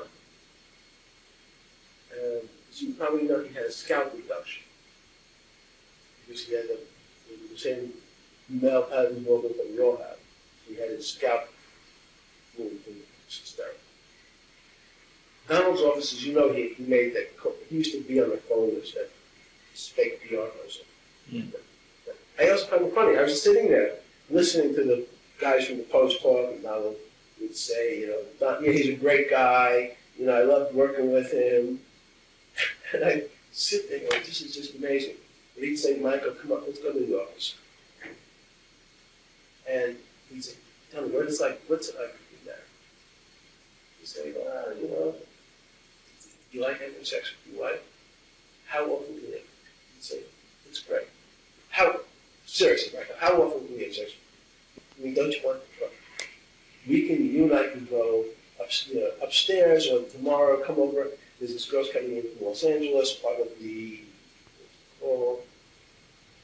Hawaiian Tropic country. So come over at 3 o'clock. You're going to have a great time. I promise you, Michael, it's just me and you. You're going to have a great time. Be up here at 3 o'clock. We can go upstairs. The whole time, the attorney's been on the phone, listening, setting it up, because he wants a story. So he has you on, because as an avoid conversation,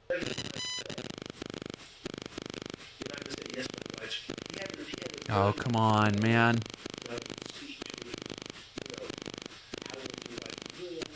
Come on, you must have had a better wife, right? I said, yes. Tell me about it. And the wife's on the speakerphone, listening, Donald, and said, I know I think you're really hot. And I know you think you're a guy, Michael. Here's the thing. I completely believe this, by the way. Like, I don't at all think that,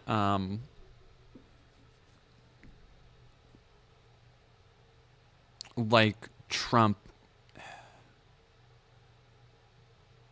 I don't at all think that Trump would have a... Like so much of what he enjoys doing is sublimation. It's subjugation of the people around him. Like, he enjoys, and this is something that has been made abundantly clear in the last couple of years. Like, he enjoys the mere act of controlling others. And when he's not able to control every aspect of everything, he freaks out. He breaks down. Especially when people, talk about the shit that, it's that old story about his ex-wife told during one of his many divorces, where apparently he fucking beat her because of the hair plugs. That's kind of fucking crazy. My own brother tried this with the only best friend he ever had and failed in 3 minutes. Cuckolding? Or threesome? But I doubt Wolf in the tapes, hence the parallel to 60 Minutes and the Washington National Guard story. I don't know. I question why Michael Wolff would fucking wait. Why anybody would wait to come out with this. I can't help but question it. What good does it do to to wait until now.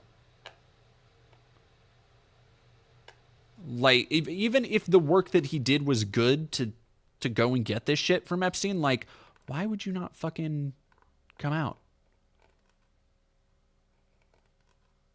The girlfriend outed him, and if drugs weren't around, shit might have gone further. Oh.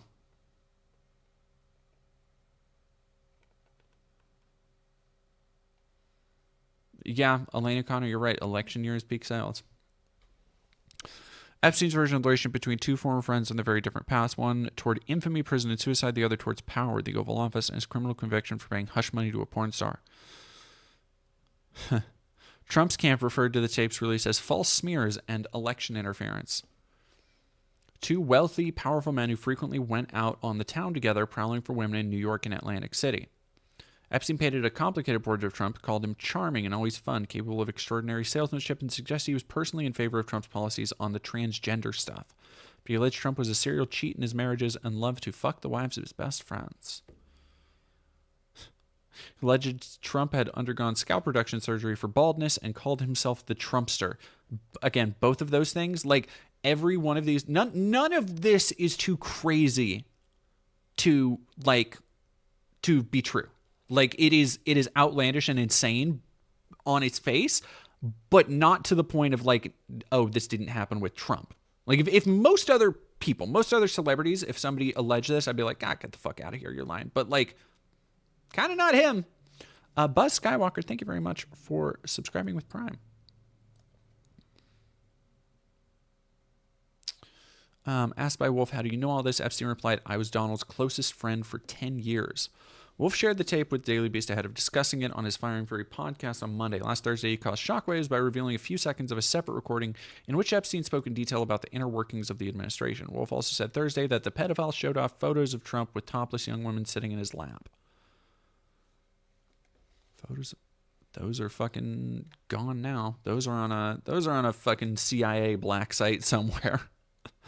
A veteran journalist and author who is also the biographer of Rupert Murdoch has long attracted praise and bromides. When Fire and Fury was published, Trump tried to stop it with a failed C&D and threatened to sue. No case ever materialized, shocker.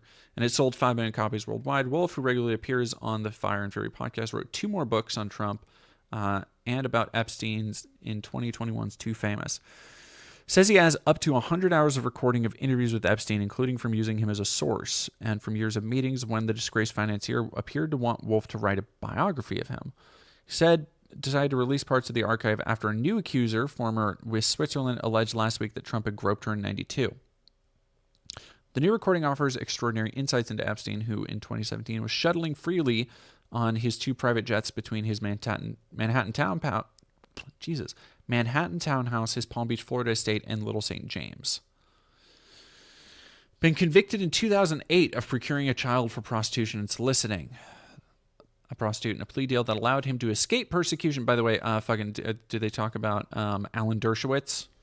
Is the dude who got him off on that? Alan Dershowitz, close associate, Trump, trusted associate, legal counsel of Trump. Plea deal, although I don't believe anymore. He spent his years after associating with billionaires, including Leon Black, the co-founder of Apollo Global, who paid him more than $150 million for financial advice, and Microsoft founder Bill Gates, and dining behind closed doors with members of the financial and political elite. So this was after 2008, after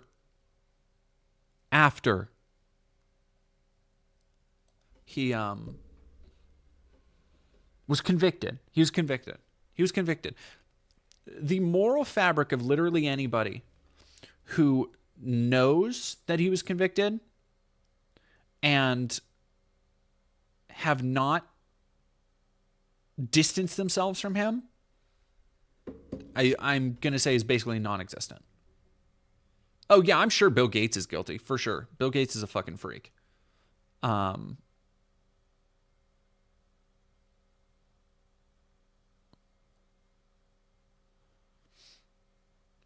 Alan Dershowitz is my favorite guest on Piers Morgan.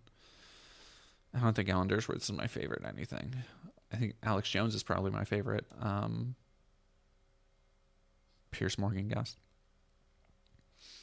In July 2019, he was arrested by the FBI and charged with child sex trafficking. 6 weeks later, Epstein's body was found hanging in his prison cell. Authorities said he had died by suicide. This is crazy. Literally nobody fucking believes that. Like, if there's not... Like, the one time I've seen literally anybody on the right wing and anybody on the left wing in any gradient of conspiracy just look at each other and be like, yeah, for sure. It was the day Epstein died, and everybody just looked at each other like, he didn't do that shit. No fucking way. Get the fuck out of here. Yeah, like cruise control for cool. And no fucking way. Now, do I think it was Hillary Clinton? No. Do I think it was Trump? More likely than fucking Hillary. Like, unless you think the Huma Abedin video is fucking real. Yeah, it's just we don't agree on who.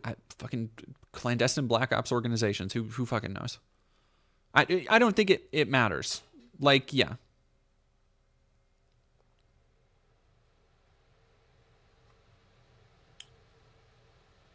Someone killed him. I think multiple people attempted, but who knows who succeeded. I mean, like, it is the conspiracy that is going to become like the JFK of our time. It is going to become the grassy knoll. It's going to become the fucking, Kubrick on a soundstage. Like, it is going to become the iconic conspiracy, the defining conspiracy, I feel, of the kind of Trump era, especially as we get any more shit about it like this.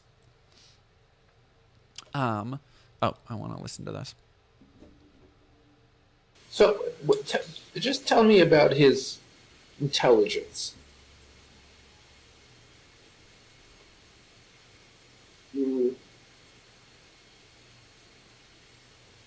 With respect to real estate deals, brilliant. He's a salesman. He knows real estate really well.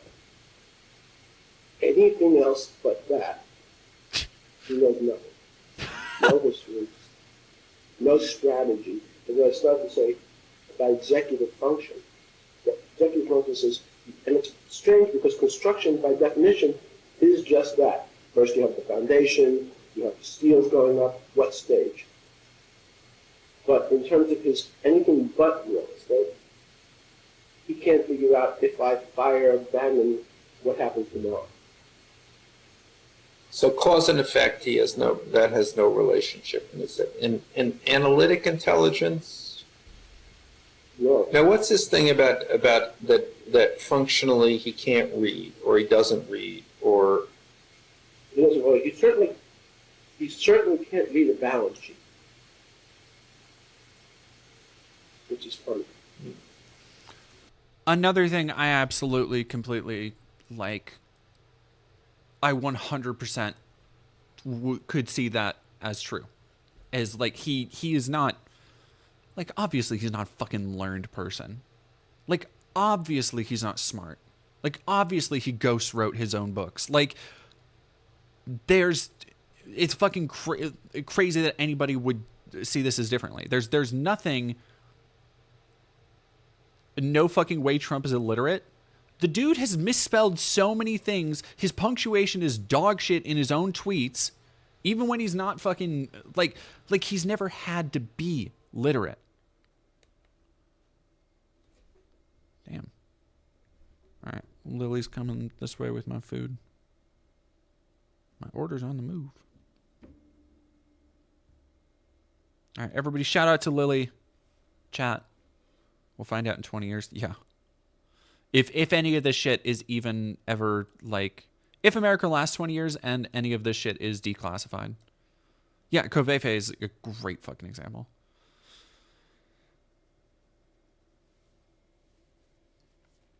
I lean more towards him having severe ADHD. I could see him being ADHD or autistic. Like, I could absolutely see him being...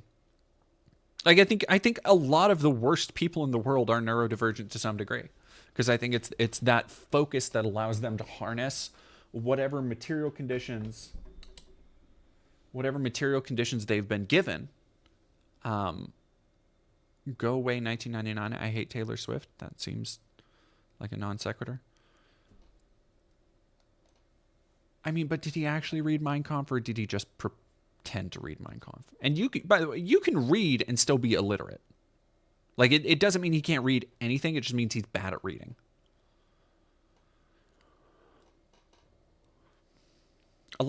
Yo. Dead domain stop. What did I do?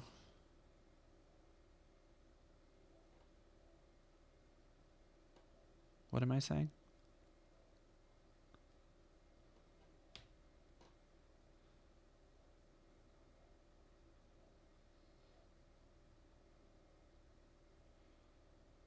When Trump is being celebrated his pro. Oh, exactly.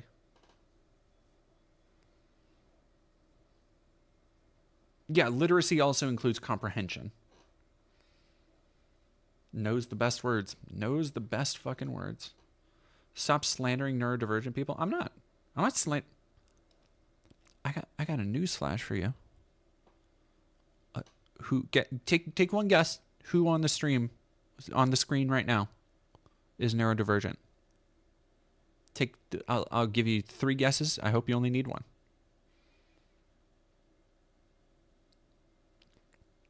I've been on ADHD meds since I was lamb chop. I've been on ADHD meds since I was 7 years old. Like, I'm neurodivergent, but you can still say that, like, some neurodivergent people, like, being neurodivergent is not synonymous with being good, being a good person. Bad people can be neurodivergent. Like, I fully think, I've talked about it before, I fully think that fucking, I feel like I made a pretty good case for it in the Matt Walsh video. I fully think Matt Walsh is neurodivergent.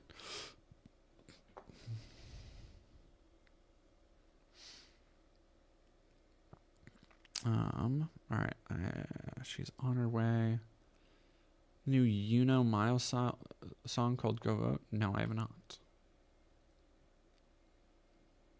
Elon, yeah.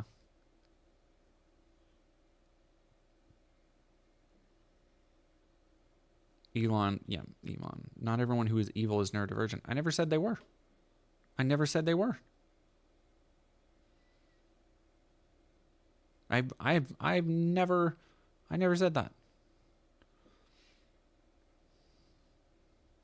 Like, this is still a bad take. How is it a bad take to say some evil people are neurodivergent? Like, some people are. Sorry. Like, that would be like, oh, it's a bad take to say that, like, white people do a lot of crime. It's like, oh, why are you being racist against white people? It's like, no, okay, no, you're mixing up what I said. Did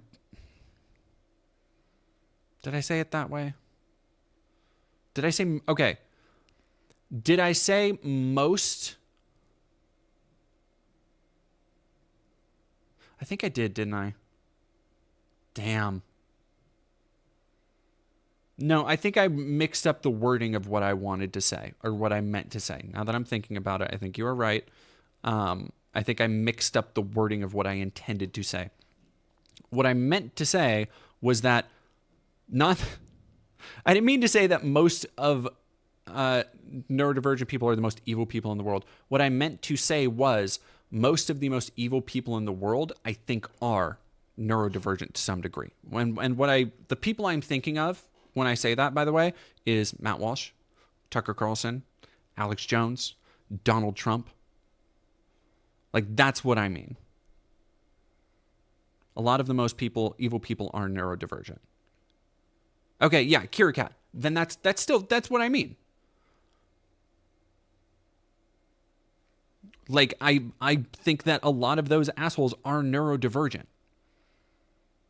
That has no bearing on the goodness of a neurodivergent person. Kierkegaard's monster, you called us terrible people and that we should go unalive ourselves. That's not.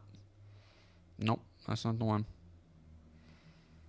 Nope, that's right. All right, I'll be right back. My food's here.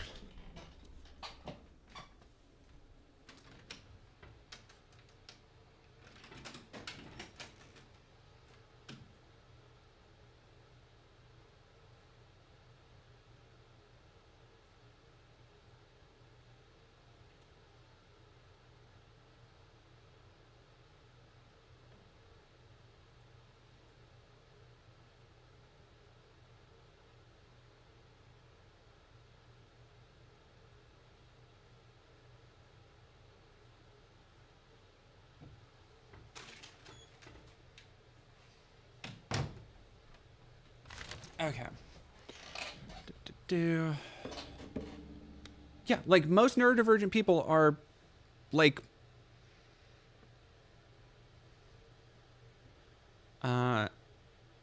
just regular ass people. They just go through life differently.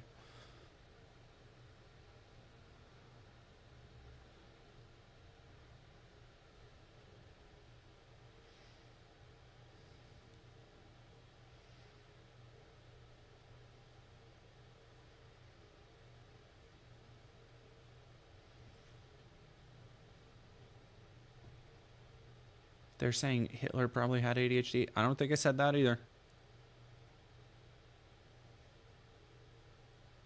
Exactly. Blitz the Wyvern, thank you. You put it right into fucking words. People whose brains work in a way that would allow them to do what they do in the way they do it. Instead of hyperfixating on Greek mythology and finding patterns in ARGs, they go into conspiracies. That is fucking perfectly. Thank you. You absolutely, like, listen. I was thinking that earlier today. Because there was a post about some, fucking 4chan or Twitter neo-Nazi or whatever, and it's a kid. Like, it was a kid, a picture of a kid. Some of you probably saw this because it was a mutual of mine who posted it. But it was like literally, maybe 16 years old, posing in front of a Nazi flag with a Nazi shirt and like a Nazi dagger.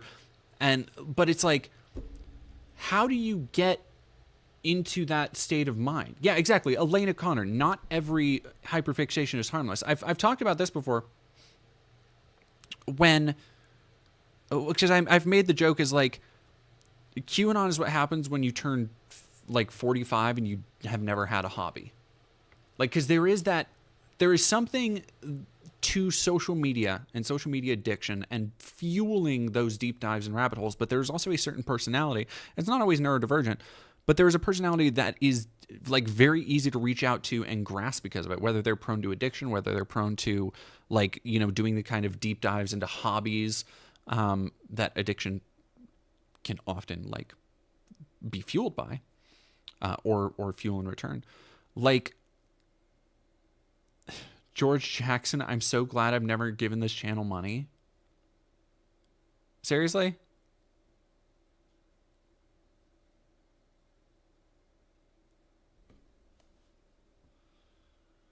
Kirkenstein's monster. I know you're trolling. But I think some people are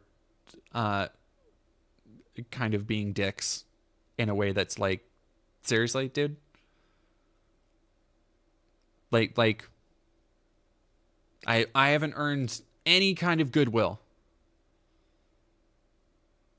Bad ableist takes. Cool. Even after I go out of my way to explain myself, to explain what I actually mean and clear it up. Like, seriously? Cool. Thanks. Bad ableist takes.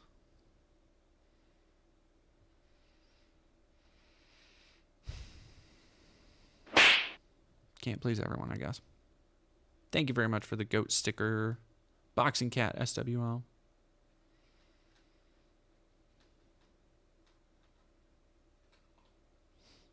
Gonna lead you against the robots. Internalized ableism is a thing. Where did I ever say? How am I internalizing ableism? What?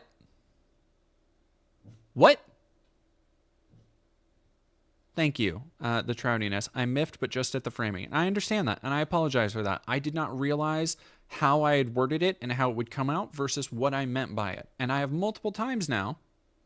And I don't need, thank you very much, Shamaniacal the Shamanite. Thank you for the $2, but I don't need people to donate out of spite or anything. Like, it's fine. It's fine.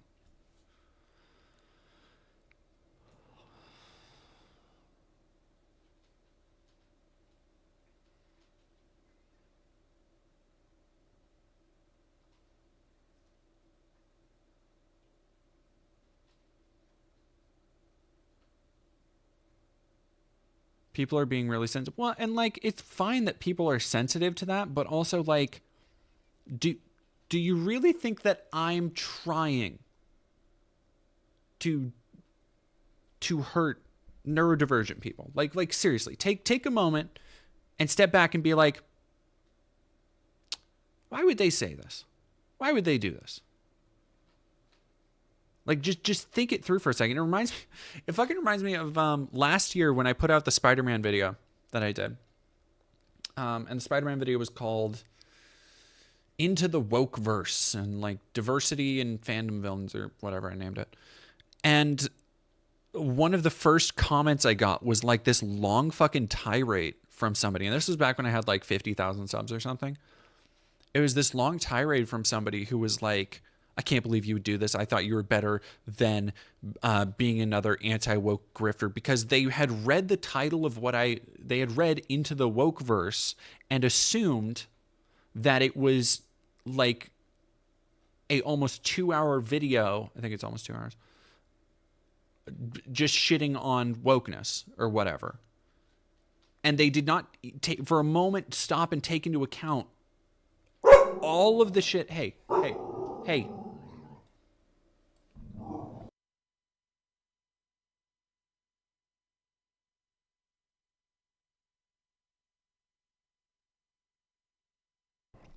Antithesis, thank you very much for $10. Neurodivergent here, donating to promote bad ableist takes. There's no single quality that exists in a human that prevents them from being evil. Exactly.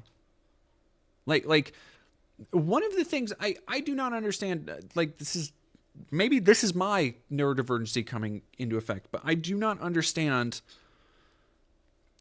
how you can watch so much of my content and not walk away and knowing I believe certain things, like the fact that people are not intrinsically good or evil, or that like people who do evil things are still human. Like everybody has the capacity for these things.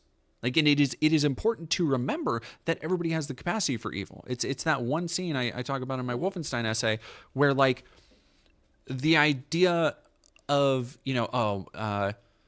monsters did this to the world in a post-Nazi society, and Grace says to BJ, she says, not monsters, men. And like that is the entire point of that scene, is to talk about how like, no, you can't dehumanize your way to a better world. Like, you have to understand the relationship between people who do evil things and why they do it.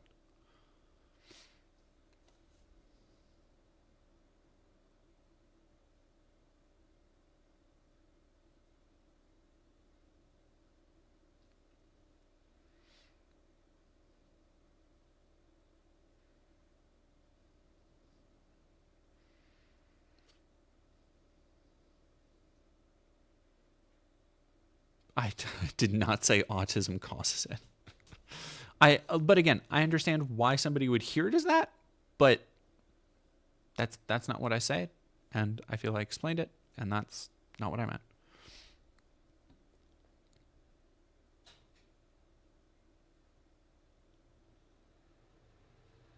What'd you say that line was from? That line is from Wolfenstein 2. You can go watch my Wolfenstein video essay where I break that down a lot more. I'm probably gonna fucking watch my Wolfenstein video essay here soon, because that video is one for me. That is a video that I made for me to watch on bad days, and depending on how Tuesday goes, I'm gonna need to watch it a couple times. Alrighty, folks, let's keep going, and I'm gonna dig into some of this food. Has no idea.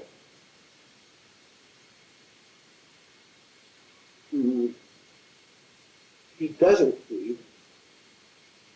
He reads page 6. So he's not functioning. Also, Patrick, hey, I haven't seen you in a minute. But his reading comprehension is anything complicated.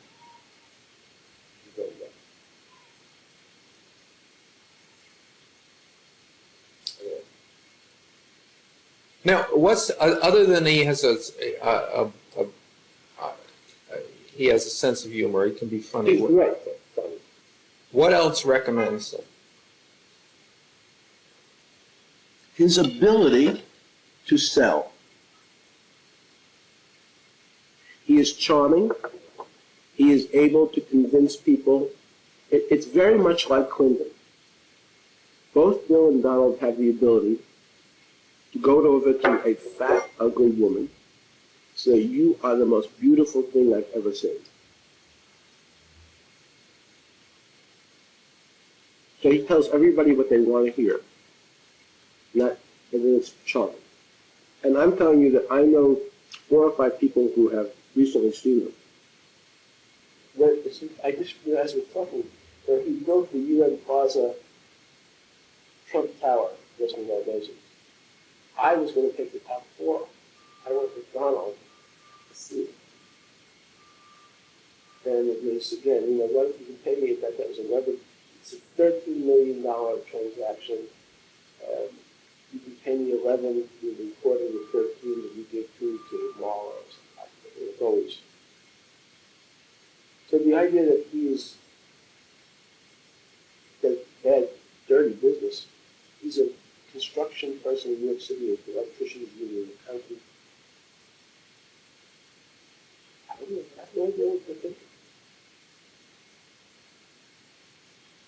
But he's not. He's a horrible human being. In Jeffrey's book, he does nasty things to his best friends' wives. Anyone who first tries to gain your trust and then uses it to do bad things. That's how it goes.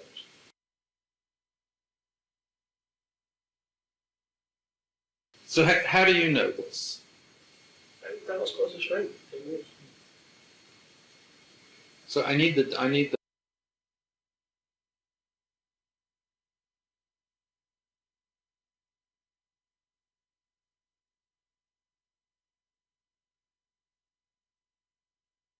God damn. Okay.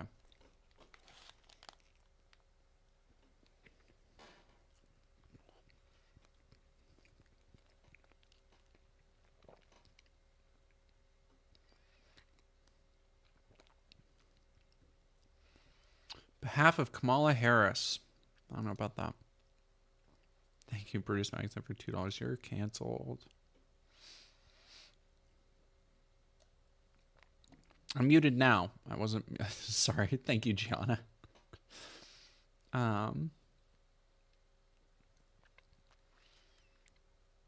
Sources at the Trump campaign also said it was widely known Trump had kicked Epstein out of Mar-a-Lago when he learned about the sex trafficking allegations.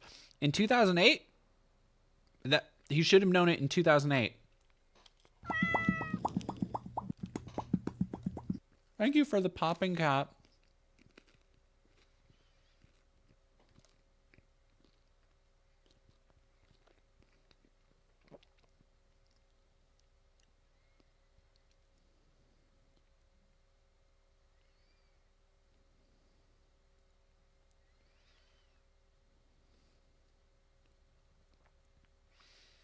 Yeah, this is all the standard stuff everybody knows about Epstein, blah blah blah.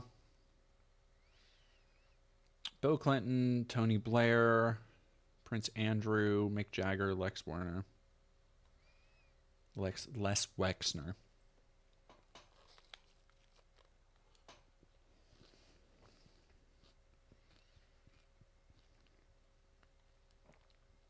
Friend or boyfriend was either killed or committed suicide in jail. Yeah, I wish her well. Good luck. Jesus Christ. Trump, then president. That's God, that's such a fucking wild thing to say.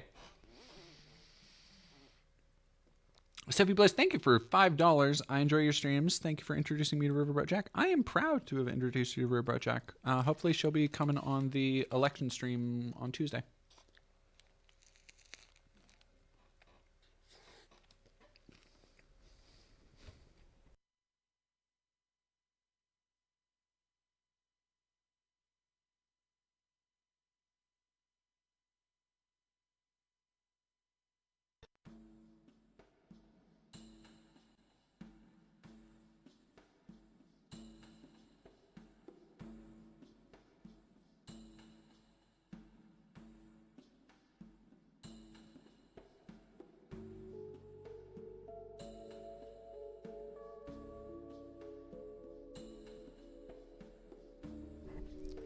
He offers a portrait of Trump womanizing, yelling at staff, and basically living a friendless life with his only daughter, his daughter Ivanka as secretary and his bodyguard truly loyal to him. functionally illiterate, but did read the page 6 gossip column in the New York Post. He was incapable of reading a balance sheet, and any act of kindness would have been an accident. All of that, all of this, absolutely like ticks off, like completely. I think this is all true.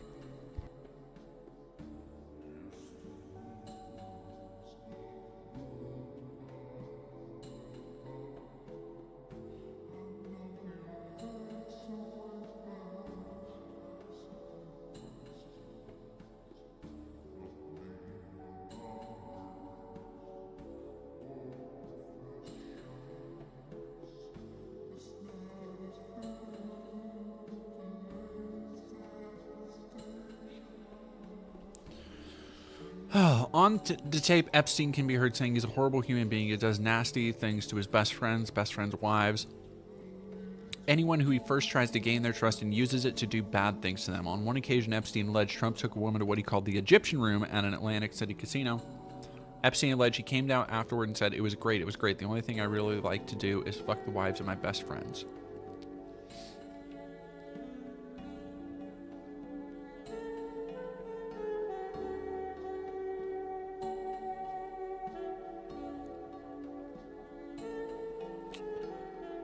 Had an elaborate scheme to procure sex with his friends' wives. He would call the men into his Trump Tower office to ask them about their sex lives and offer them sex with beauty pageant contestants, the pedophile said.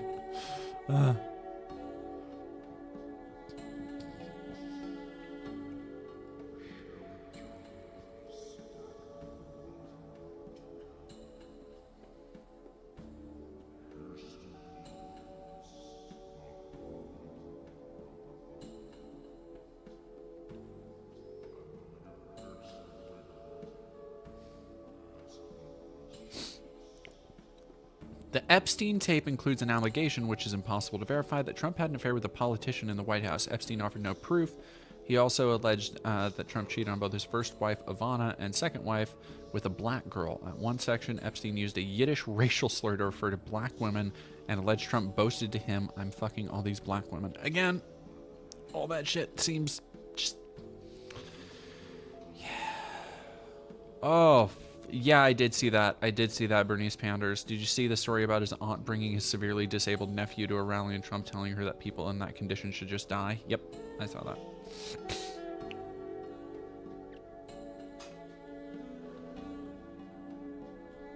Yeah, like, honestly, Chuck, and Sage, the most notorious pedophile in modern history, calling Trump a bad person. Like, and...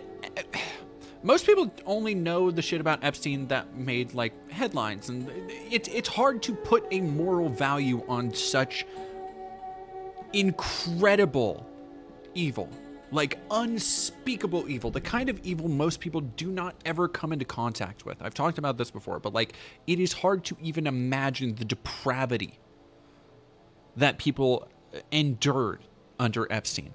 But for him to then turn around and go, this Donald Trump guy is an asshole, is like, fuck, man. Fuck, man.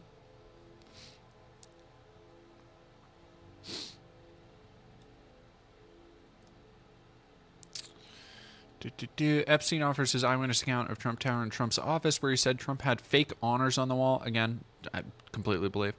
Yelled at his personal assistant, who was a loyal, perfect secretary, bodyguard, and Michael Cohen, his attorney, who is now an enemy. Epstein compared Trump to an emotionally challenged 9-year-old. Again, like, we've known all of this kind of shit for years, just from the interior, like, of the White House, just from, like, insiders and whistleblowers and shit that's leaked to the media. Like, you know.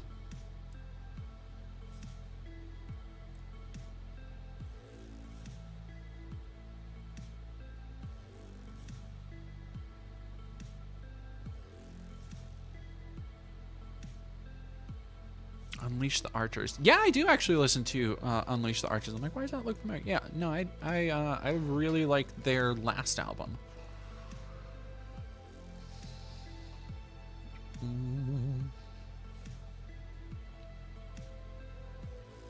If you don't understand him, it's frightening. Once you understand him, it's sort of silly. Oh, it doesn't sound like he has any friends. I don't know about...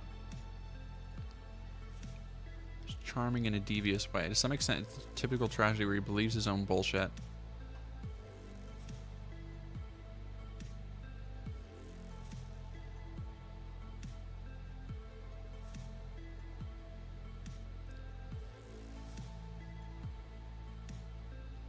Giving police back their weapons. Fuck, dude.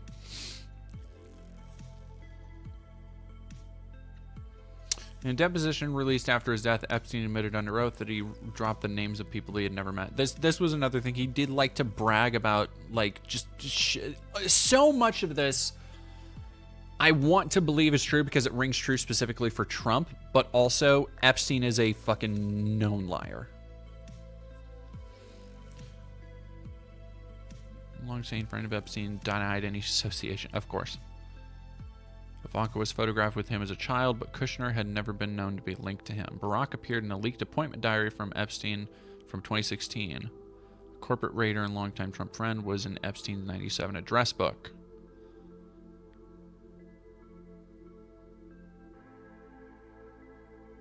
Jesus. Startlingly, for a man who became one of the world's most notorious sex offenders, Epstein on the tapes offers a damning judgment of Trump, telling Wolf, "The moral compass just does not exist." God damn. Oh yeah, no, like Dark Sickles, none of this means anything to Trump supporters, by the way.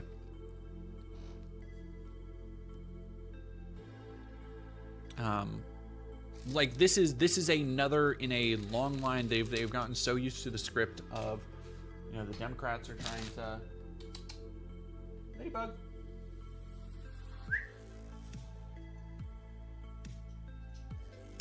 There's my dog. I wanted to know where you were. You're so good. You come when called. Good dog. Ah, look, it's already waiting for me. Already waiting for me. We got a new animations for everybody today.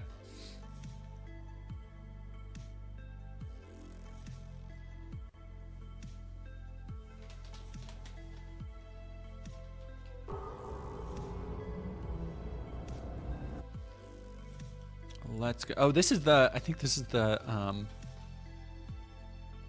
honestly, it's hard to tell if this is just a recreation of Asmongold's Kitchen or, no, I think it is one from Asmongold's Kitchen, but it looks like the one in Resident Evil 7. All right, but I'm going to mute myself while I chew down on this crunch wrap.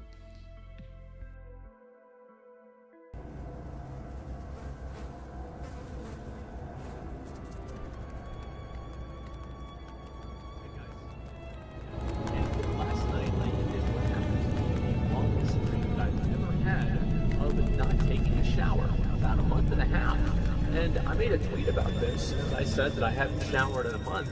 There were a lot of people who I suppose weren't real viewers of mine and thought that I was lying, and a lot of my real viewers said that it was a good start. Get the dead rat out? I don't need to anymore. It doesn't smell bad. The thing is, I used to use a dead rat as an alarm clock, actually, for my stream, because basically what happened was whenever the sun would come up, it would start cooking the corpse of the rat, and then it would start smelling again, and then the smell would wake me up, and then I would know, oh shit, it's time to stream.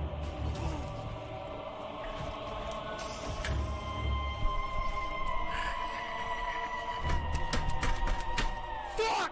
There are plenty of things that I have ignored them for long enough they did go away. Ignoring problems works very regularly. I'll give you an example. My teeth were a problem. I ignored them. They went away.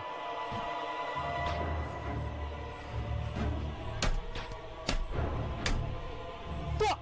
Why is there blood? Well, I used to have problems with my teeth, right? And so what I have to do is, like, my teeth would bleed at night, so it would just, like, accumulate and dry in my mouth, so, like, whenever I'd wake up. For people asking if this stuff is real, all of this is from actual Asmongold streams and recordings. These are all things that he has said. Yes, these are all real.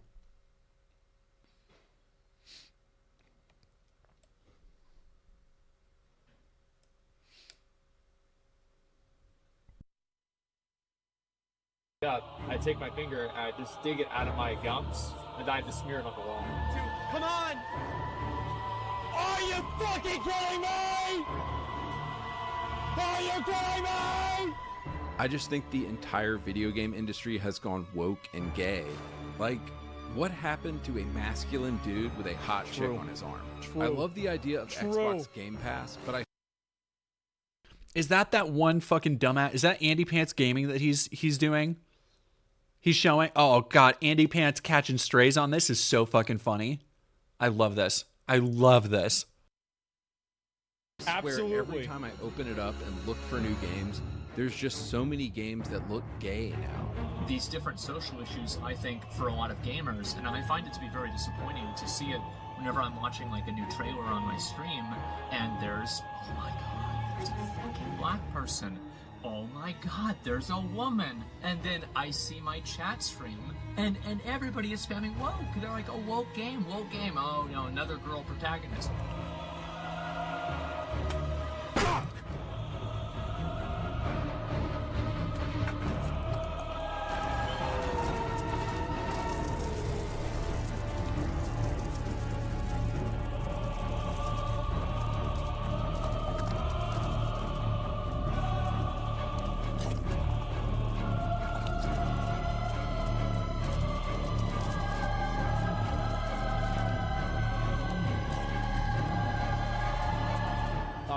What's the probability that the government wants to frame the Tate brothers? Probably 50%. The government frames people all the time. Like, if we've seen anything out of like any of the leaks from, you know, the way that they tried to, you know, fuck with Martin Luther King and people like that, yeah, it's Romania. Okay. I'm not going to cry a fucking river when people who have genocide that's baked into their laws are getting genocided. I don't give a fuck. They're terrible people. These people are not your allies. They are not the same as us. They come from an inferior culture, and it is an inferior culture in all ways. It is that simple. No, I don't feel bad for them. I don't care. It is so fucking crazy how, and he can continue pretending as much as he wants. Because Asman has talked before about like how he doesn't care that people make fun of his looks. He doesn't care that people make fun of him for living like this. Which this is honestly not a... It's a little over the top. It's you know, amped up for comedic effect, but it's not that far off, honestly. And he can say, and on a certain level, like, yeah, maybe some of it does just kind of, you know, roll off his back or whatever. But like when people are making depictions of you like this, and this is legitimately how people like kind of see you. Like as like this is the way people see you.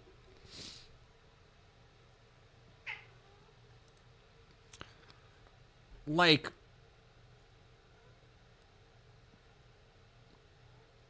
that's crazy. Like, I know, at some level, that has to fucking get to you. Yeah, Moodles, this is the animation channel that made the Biden debate video.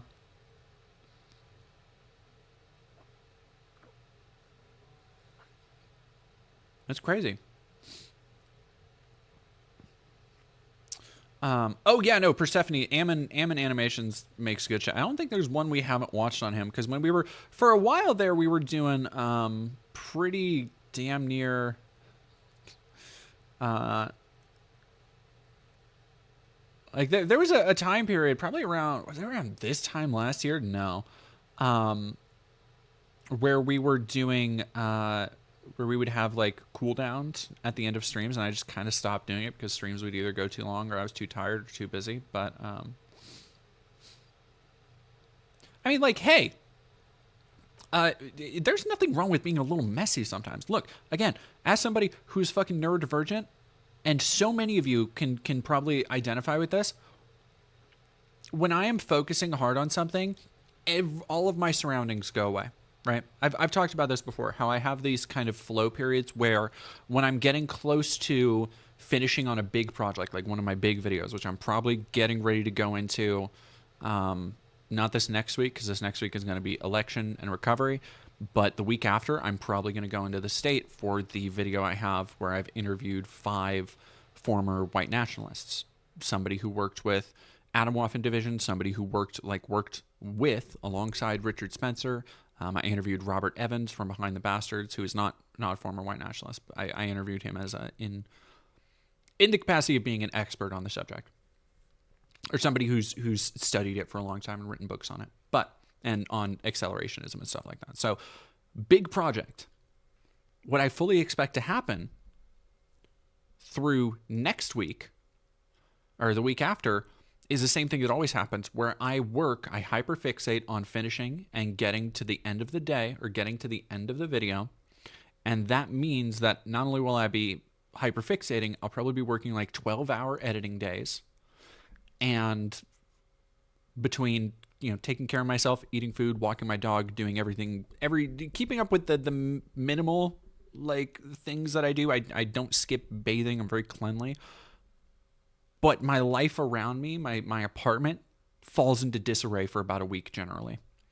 And as soon as it's done, I have a day where I have to take a day and do nothing, and just usually the day when I put out the video, and I just have to decompress. And then following that, I'll have a day where I clean and pick everything up. And I know a lot of other neurodivergent people get in that exact same frame of mind. I get in a frame of mind sometimes where I'm like, okay, things are just a little too messy.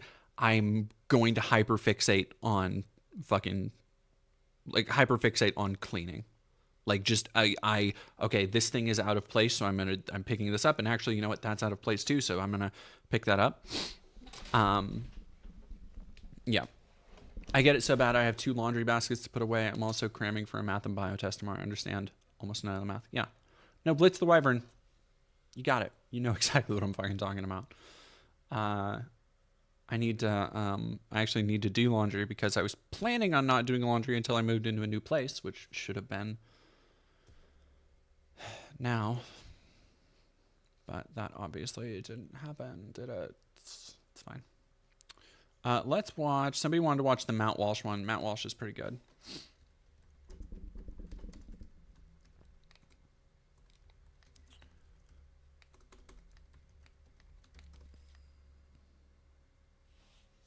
Yeah, it's a good one. And then I do want to watch the Sam Cedar, Tim Pool thing. I mean, think about it. As Christians, we are fighting a war against the devil himself. We are advancing against the darkest forces of the universe, and we're marching with God on our side. And all the while, all around us, on a dimension that's invisible to our mortal eyes, there are angels and demons and supernatural forces, both good and evil, and they're fighting and they're working to defend and destroy us. And this is all happening all around us. The stakes are infinite. Our souls hang in the balance. We're standing on a battlefield right now as we speak. We are soldiers. Some people demand that we, have evidence outside the Bible. And I think that's kind of silly, personally. There's no secular argument against adult incest. Brother and sister want to make love. What's your argument? That they're going to produce mentally retarded offspring? It's nonsense. But let's just say, hypothetically, you got a man who stumbles across a DVD, a laptop that's got a bunch of child porn downloaded on it, and so he watches it. Now, you would probably, even as an atheist, I think you would instinctively say that he's wrong for watching. But why? It's not hurting anybody. Just as they'll condemn slavery, even when the slavery benefits most people in society. Actually, what we can say is that we'd all end up worse. All of us today would be in a worse spot if slavery never existed at all across the entire globe. There were undoubtedly many nice slaveholders in the South. I am me, but I wish I were more than me. A dolphin can't do that. But if there is no God, then this is kind of the entire story of mankind. Man desiring to be free from himself, to be more than what he is, more than material. The will of man's heart is towards evil from his youth. If we research to cure doubt, then we're still relying on our own understanding and we're demanding proof. All he needs me to do is just come to the cross, kneel before it, and say, I'm here, Lord. change me. Although we should always be very careful with that prayer, the change me prayer. He'll do it. He'll do it in ways that you didn't expect. Babies are not kind. Babies are not murderers, not rapists, but they're not kind. They're pure narcissism. All of life exists for them. But the question is not whether a thing hurts someone. The question is, why should I care that I hurt someone? Why shouldn't I hurt someone? Why is God hidden? Why is he hidden from us? I'll admit that I've had moments in prayer sometimes where I say to God, God, if you would just reveal yourself. I mean, can you just reveal yourself? Can you come out of the shadows just for 1 second and just show me your glory in all of its fullness, just for 1 second. That's all I'm asking for, just 1 second. Oh, Choi Chimper, thank you very much. I appreciate that. But the vision never comes.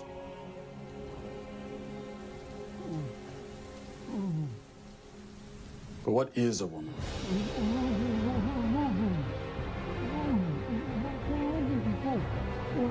You just really don't want to answer the questions, do you?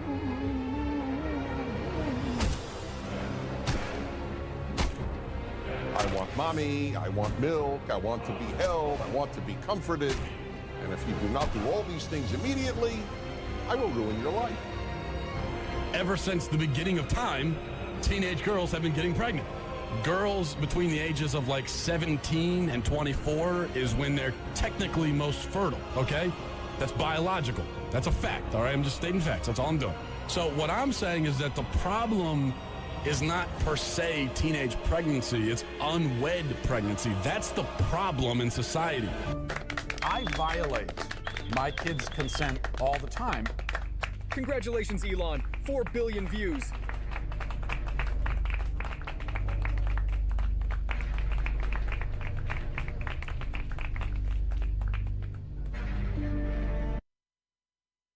God, I love Ammon. All right, I'll be right back.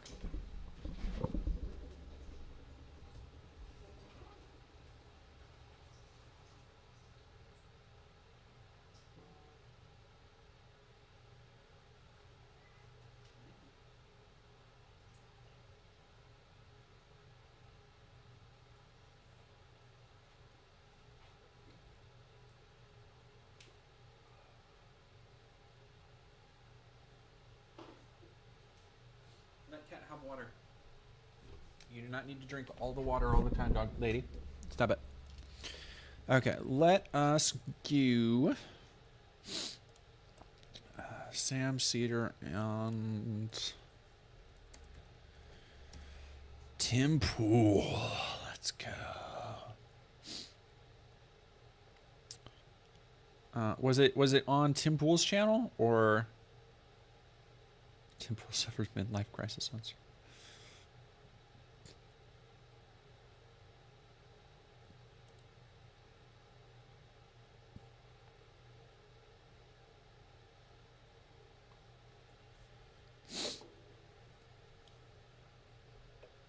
No, Draxus, we already watched the most recent one.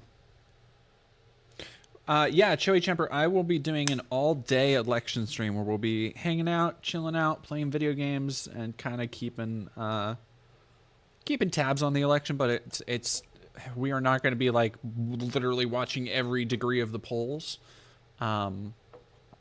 We just want to create my goal with the election stream is to create just a kind of chill, relaxing space where people can just come and hang out and vent or decompress or celebrate or whatever we need to be doing.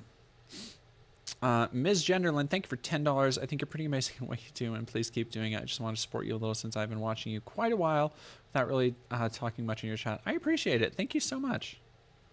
I really appreciate it.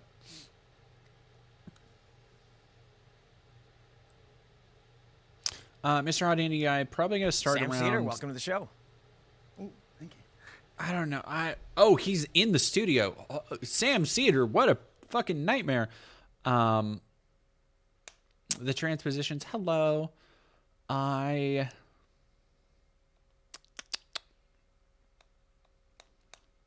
We'll see. So it's probably gonna run pretty late.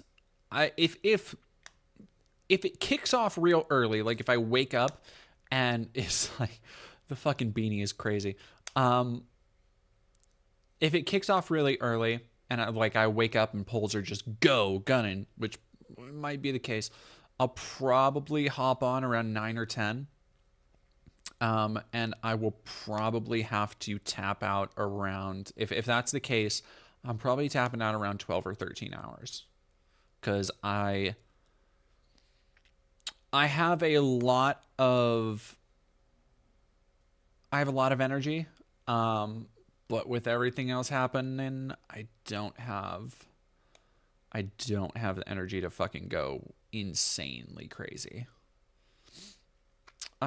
Storm, Dead Man, do you feel I should stock up a bit on groceries just so I don't have to leave my apartment for a while after election day?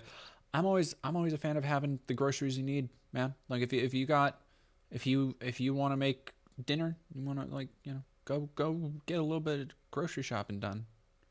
Buy those fresh veggies, buy those fresh fruits. Do what I try and do when I'm not, ordering Taco Bell on streaming nights because I don't want to cook dinner, but like if I didn't make that, the problem was my podcast ran with bugs. We had so much to talk about. We talked about CubeCon, we talked about Foundations, we talked about MagicCon, like so much. Great podcast. It should be out this week sometime. But the problem is I was planning to actually have a bag of salad. I have those salad bags and some garlic like chicken breasts that I buy by the part, and it was pretty. That my plan was to make a nice Mediterranean salad with some of that garlic chicken. So tomorrow, that will be dinner, or lunch.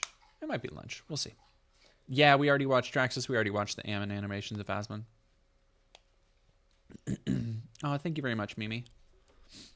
Which you will see when eventually you make it to this part. Goosebumps fan 77. To be honest, I'm very scared and very worried right now. I understand the feeling, but keep the dream alive. You don't have anything to worry about if you don't have anything to worry about. Like it does no good worrying and stressing about what might happen if it hasn't happened yet. All right, let's get into this. I'm hearing good shit. Gray Geiger, do you think Kamala will win? The polls have me worried. I'm getting nervous. I think she will. That's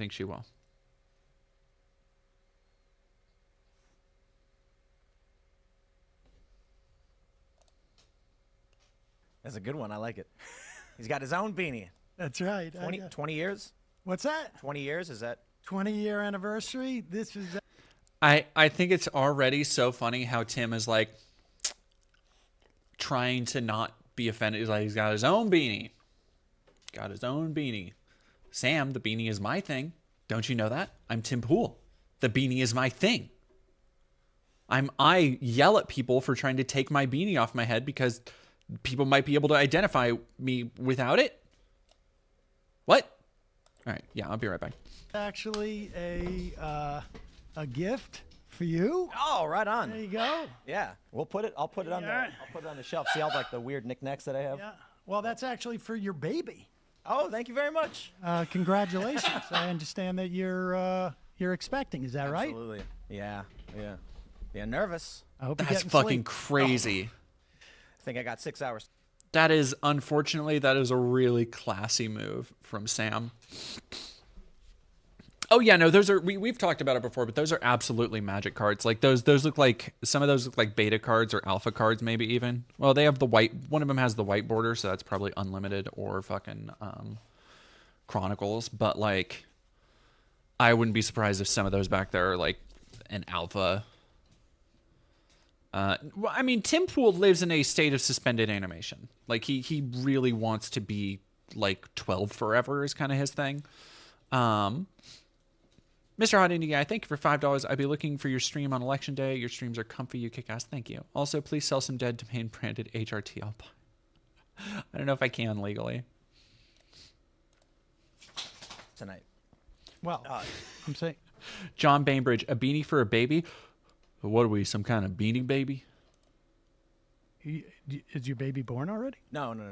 Oh, Coming soon. I'm talking about when your child comes. Oh, yeah. Well, I mean, what little sleep I already get probably will be less. All right. Well, there you go. Right on, man. So we'll start light. What do you think is going to happen? I mean, the election is Tuesday, but people are already voting. No, wait. We got to talk about what am I doing here? Well, sure. I was going to... Sam is so fucking likable, honestly. Like he really... And I think that gives... Going into anything, I think that gives... It's something I'm going to be honest, I probably couldn't be this nice. If I was in a room with Tim fucking Pool... Like... I would buy a lamb chop hoodie. I have designs on clothes at some point, but I've talked about this before. How I want to make sure it's right. I want to get a proper I want to make sure the quality is good, and I want to be able to offer at least 2 different designs for different stylings. Next year probably. Ugh. Sure. I was going to start light, but you can go with whatever you want. No, I mean, it's light to me. But, like, what? I thought I was banned. Didn't you say I was banned and blacklisted? Maybe. I don't know the specific. Oh, man. Okay, I'm not gonna pause every time, but this is such a great... This is already so great. I love this. Because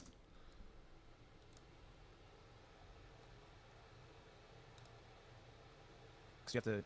There's something that... I can send you a link. But there's... I mean, I teed it up here. It's hard for me to remember verbatim everything I said, but... What do I got here?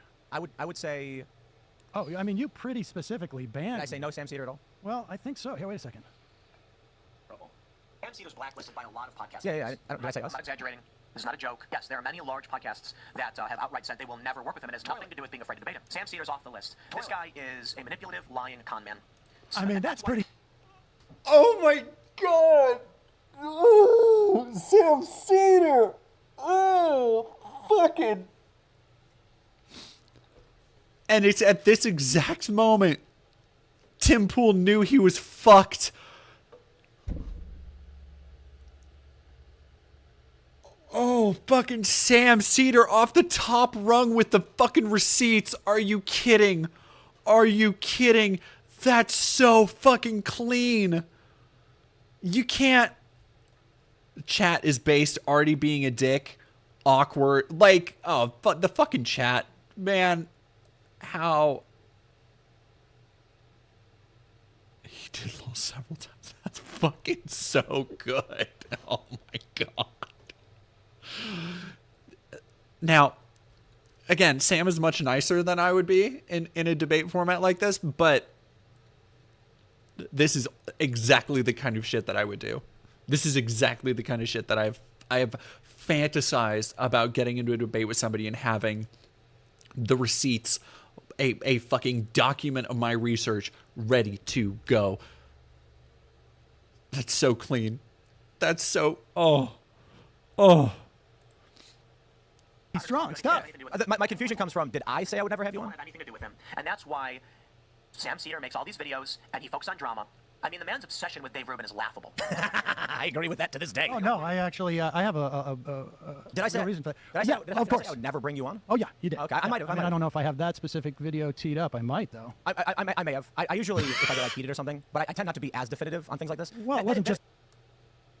This is so good. Oh my God. I love this. I'm fucking...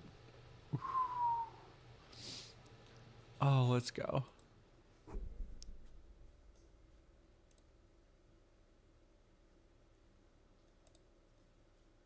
Wait, no, what the fuck? What just happened? Stop it. No.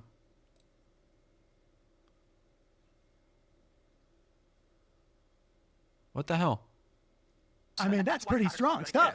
My confusion comes from, did I say I would never have you on? Have anything to do with him. And that's why Sam Cedar makes all these videos and he focuses on drama.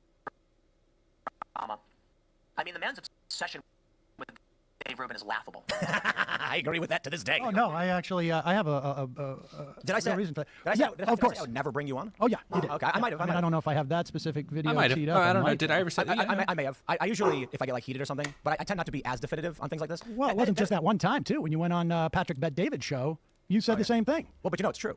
What's true? There are a lot of big shows that have blacklisted you. Oh, I have no doubt. I have no doubt. It's not about you. Nobody wanting to debate you. I mean, the first thing I asked was like, let's talk about the issues, and you immediately pulled up drama. That's well, it's not drama. I mean, I think everybody wants to know. It's like a weird. You know. Yeah, if you- like I want to talk about the issues.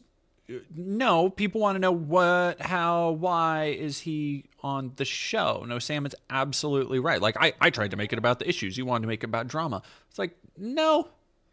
Like you specifically said, like somebody is going to ask, hey, didn't you say you were going to blacklist him, Tim? Why are you doing this?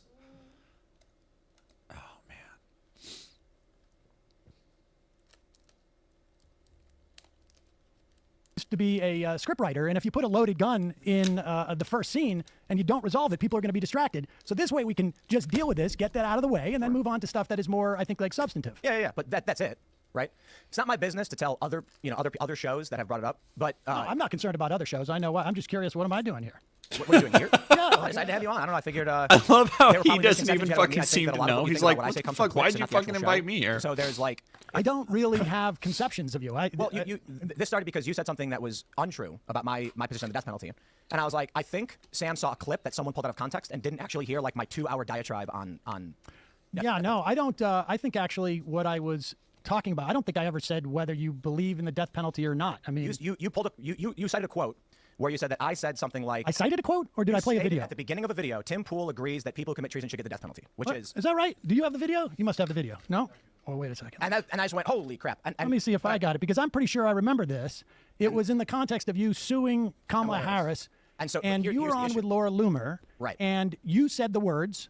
here we go. People who get the death penalty, people who commit treason should get the death penalty. What's the context of that sentence? What's the context of that sentence? So there's a clip that's 5 seconds long. Oh, no, but I watched the whole rest of it. Like, I know you went back and forth. But it was so weird, because you should really, if you can find this and put this up, because what I found fascinating about it was that you literally did say on multiple times in that going back and forth. It's a 5-second clip. No, I watched the rest of it. That's fucking good. With, I don't know, some streaming service about people calling for the death penalty or whatever it was. I don't know the background of that. YouTube says you can't call for the death penalty as a legal mechanism. Okay. And so she brought up, I think these people committed treason.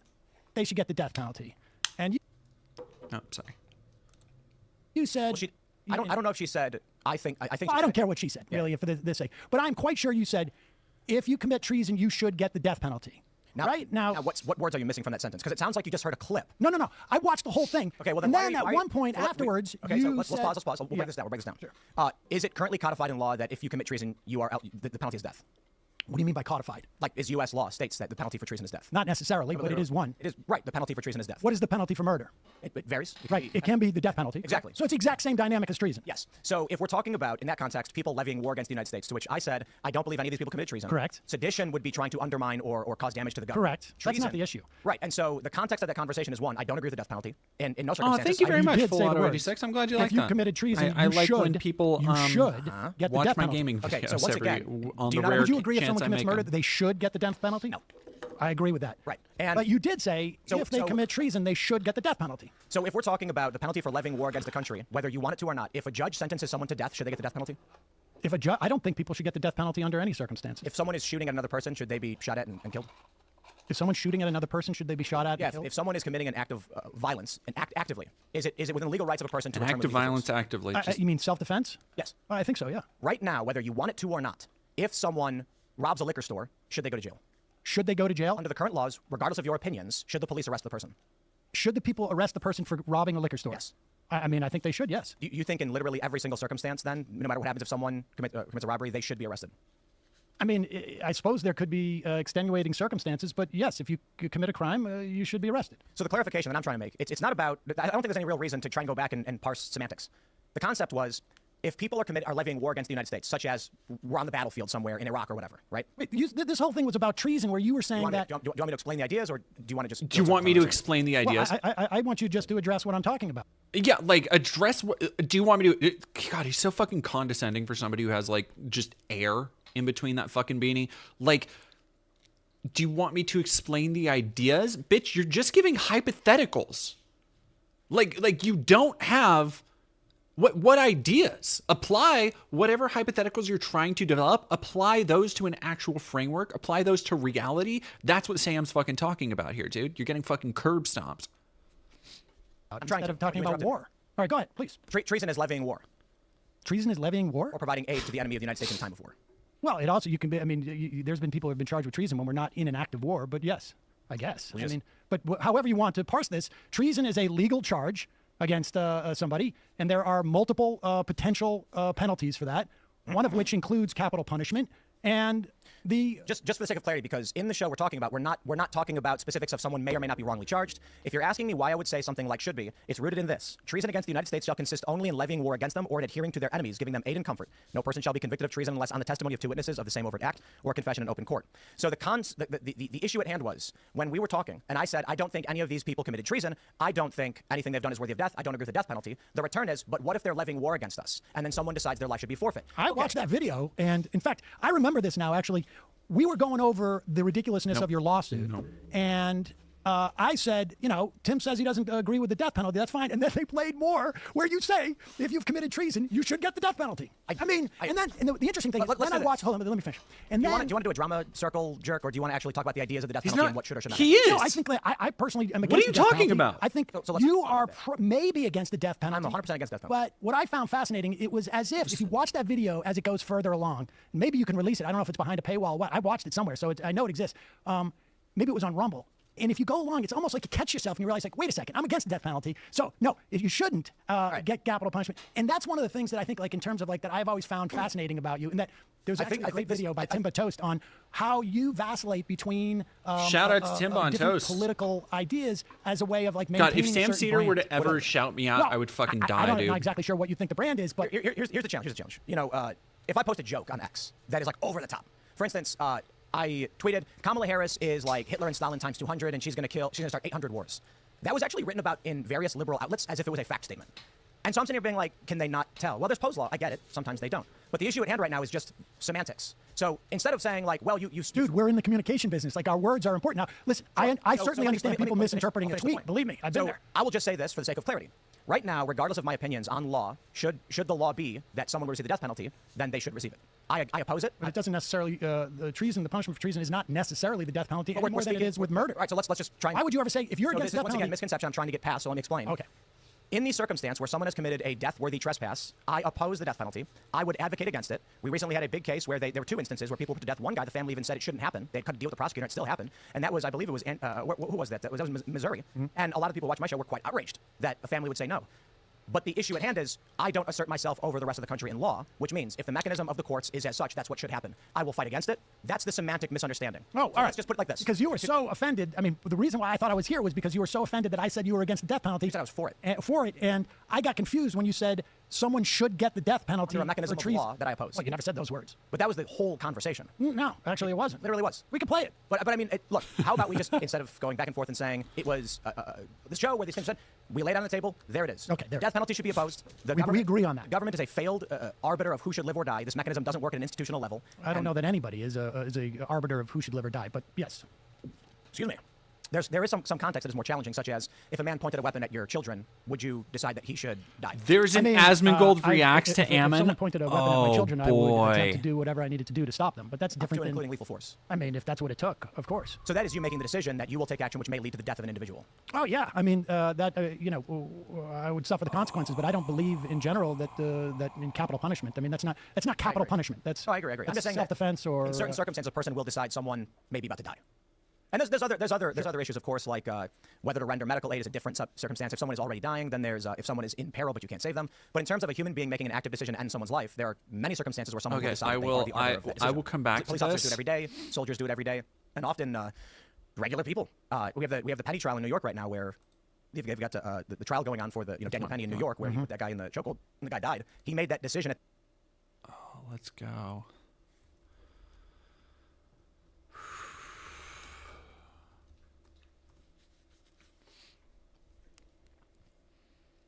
Let's watch him absolutely be not, cause he's definitely, whatever you say, don't tell people he got mad. Please don't tell anybody he got mad. Also, 6.4K in... Oh, that's Ammonhawk. Okay.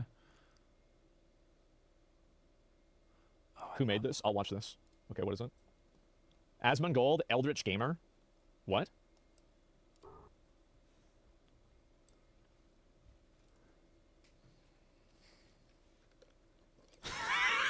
He just stops on the first frame and he knows what it is. Oh man. You know what? I have really no fucking... I have no sympathy for him. I don't. He's expended any kind of goodwill anyone should have towards him.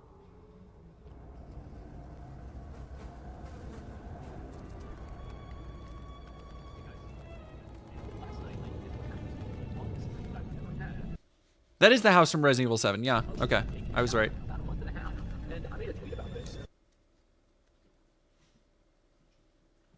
Oh my God. This is incredible. What the f? Don't tell people I got mad. Look at the wall. Are you kidding me? And it's not even me playing a game. I'm just reacting. Oh my God. It's not even me playing a game. I'm just reacting. Yeah. Like you're literally doing, like, what? Yeah. Buddy? Why? Yeah, a lot of my real viewers said that it was a good start. Oh my God! Look at this! Wait! Get the dead rat out? I don't need to anymore. It doesn't smell bad. The thing is, I used to use a dead rat as an alarm clock, actually. Oh my God. Is he's gonna try and make it he's gonna try and make it out like, oh, look how somebody would go through all this effort for little old me. They must be obsessed with me. Watch. It's the go-to of any time somebody like makes fun of you. Because basically what happened was what? Look at them all. This is amazing. Is this real? It might as well be.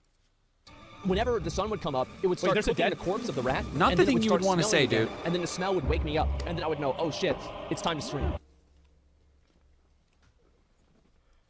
Oh my fucking God, this is amazing. How is this so fucking good?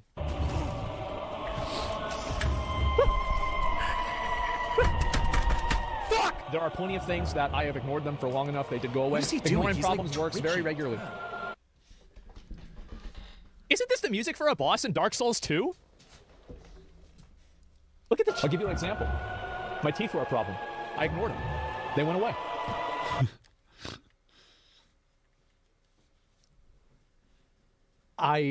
This is absolute fucking cinema. How is this so fucking good? You look like I'm Vendrick, yeah? Dragging the sword around. Fuck! Why is it what? Well, I used to have problems with my teeth, right? And so what I have to do is, like, my teeth would bleed at night. So it would just, like, accumulate and dry in my mouth. So, like, whenever I wake up, I take my finger and I just dig it out of my gums and I have to smear it on the wall. God, so... Are you fucking kidding me? Wait, that's actually really good. I remember this clip exactly. This is perfect. This is I just think the entire video game industry has gone woke and gay. What is... Like, what happened to Look at why is my forehead getting bigger? I don't know, Asmund. Why is your forehead getting bigger? Also, not only is his face red, he keeps doing this. I guess I don't watch Asmund because why would I? Why would you ever? Unless I'm being forced to do it for the entertainment of viewers. But does he usually do this like eyebrow thing he's doing? Like this like spasm he has? Is that like a normal like tick for him? Or is that new? masculine dude with a hot chick on his arm. I love the idea of Xbox Game Pass, but I swear every time I open it up and look for new games, there's just so many games that look gay now. These different social issues, I think, for a lot of gamers, and I find it to be very disappointing to see it whenever I'm watching like a new trailer on my stream. Oh god. And there's, oh my god, there's a fucking black person. Oh my god, there's a woman. And then I see my chat stream, and everybody is spamming woke. They're like, oh, woke game. Oh, no, another Look at this. This is insane. He is so uncomfortable to actually watch. Like, again, I don't watch him unless like a clip goes viral or something, but he's really actually watching him react is... It's giving me the ick. Yeah, getting the heebie-jeebies. Honestly, I think he likes him. I don't think he knows that it's making fun of him. I think he revels in it. I think he revels in the making fun of. How is this so good? Well, you see, Asmund, some people apply themselves and they make things. That's what most of us do. Is we apply ourselves to learning something. And we make things with it. We make things with the skills. No. Fuck.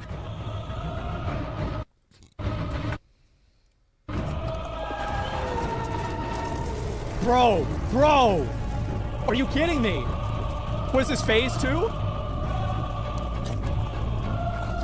Oh no.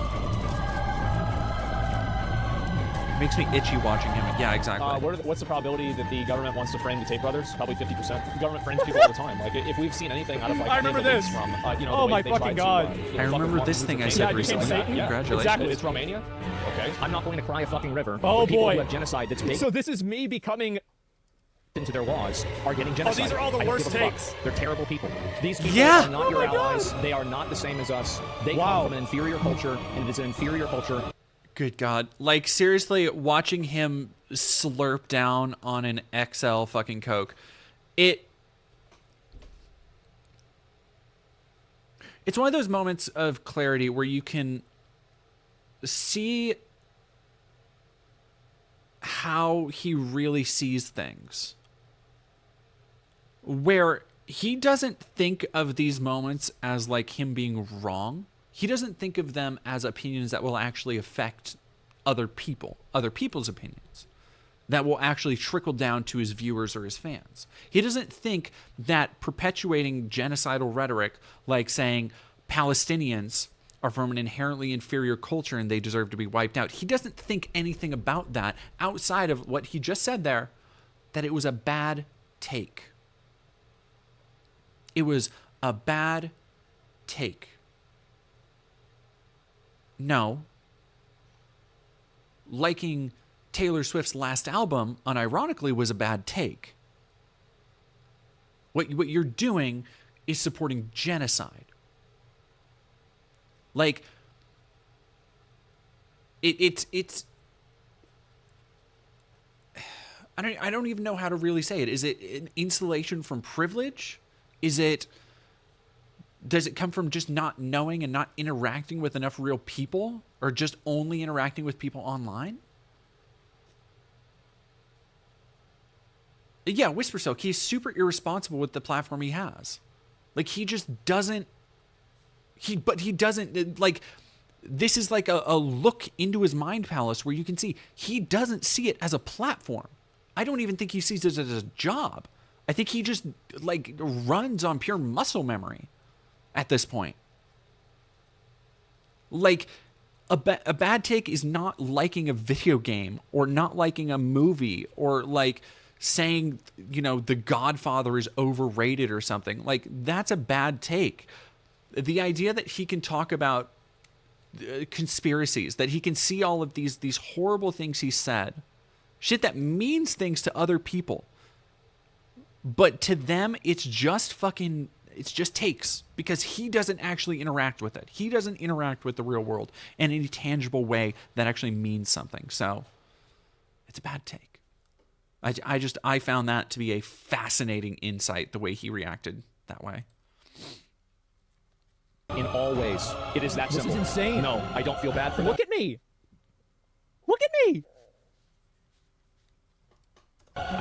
Empty Deer, if you don't interact with the world outside of social media, I think you get a really weird understanding about your place in it. I would extend that to if you don't interact with the world outside of media.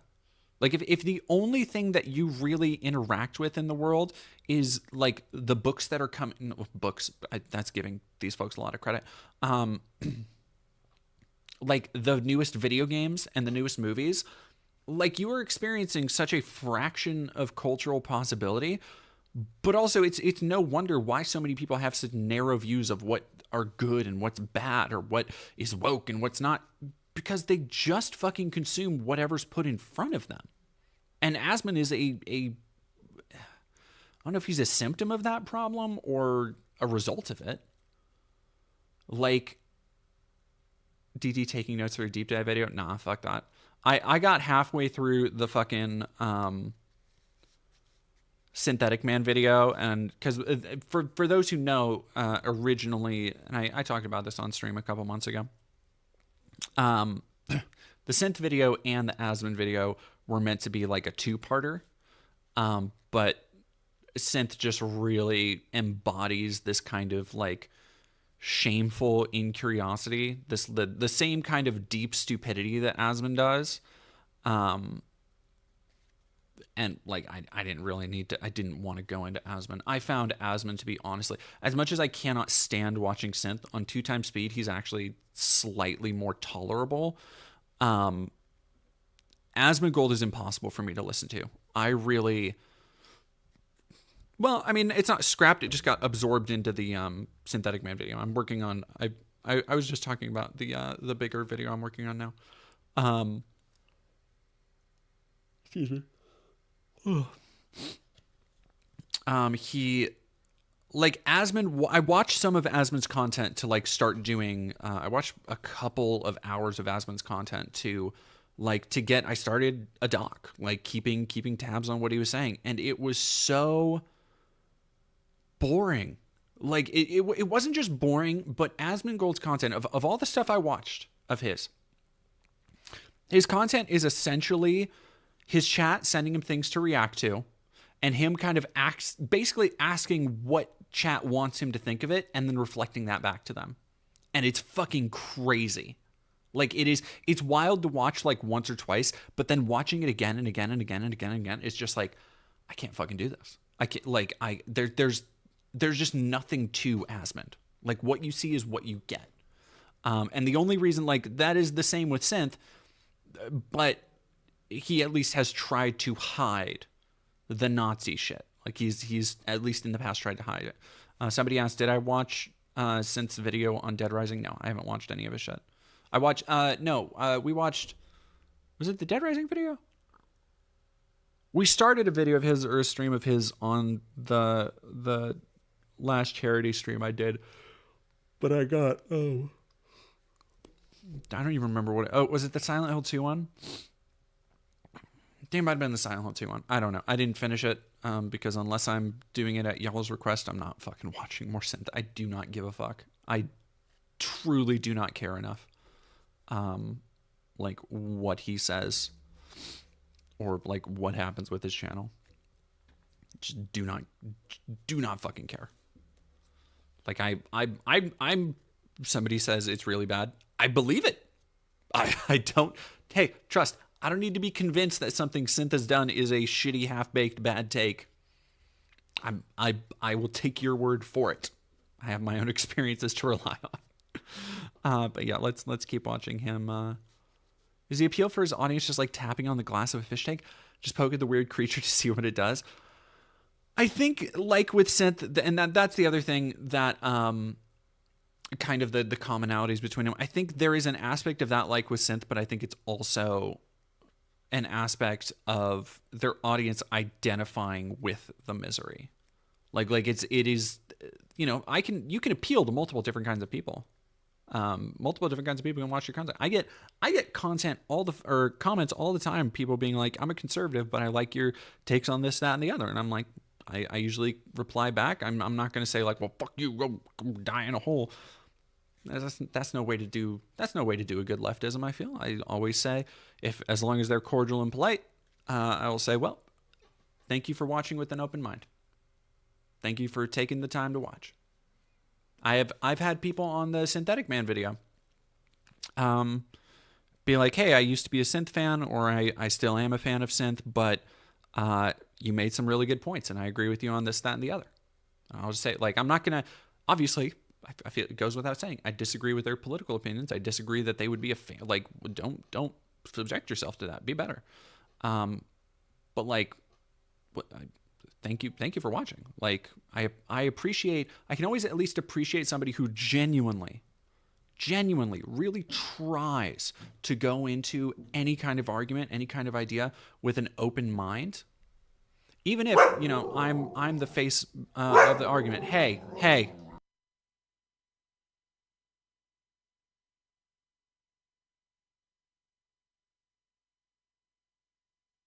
Sorry, there's somebody out in the hallway walking their dog by.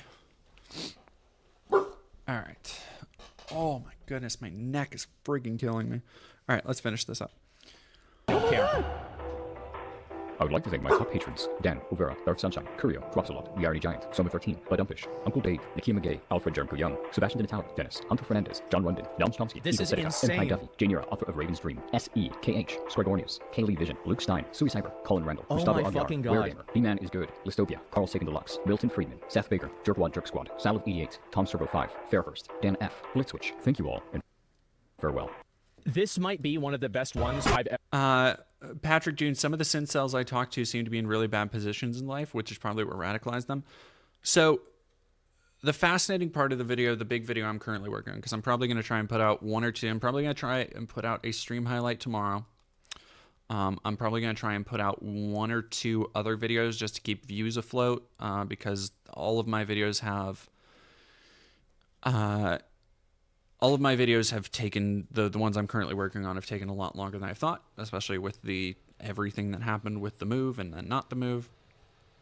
But the video on de-radicalized and former neo-Nazis and people who are trying to help other people get out of those movements, one of the most fascinating aspects, and mind you, most of these people I've talked to do not know each other. They just don't. Or if they do, it's tangentially, so they would be able to, yeah, I knew this person from a TED Talk or whatever. Yeah, Patrick Dune, I'm talking about the ones who raided chat maybe 2 weeks ago. And the uniting factors, because some of the people I talked to were based in Canada in the 80s. Some of them actually knew Ernst Zundel, who I talk about in the fucking History of Anti-Semitism video. And some of them were down in like Virginia in the mid-aughts. Some of them were in the Midwest in the 2010s. And like, it really, the people I talk to run the gamut of movements from all across America. And the things that they describe, again, entirely different groups of white nationalists and different appearances, but so many similarities in the kind of backgrounds that people came from, the mental health issues that they suffered from in the movement, the sense of belonging that people were looking for that led them to that.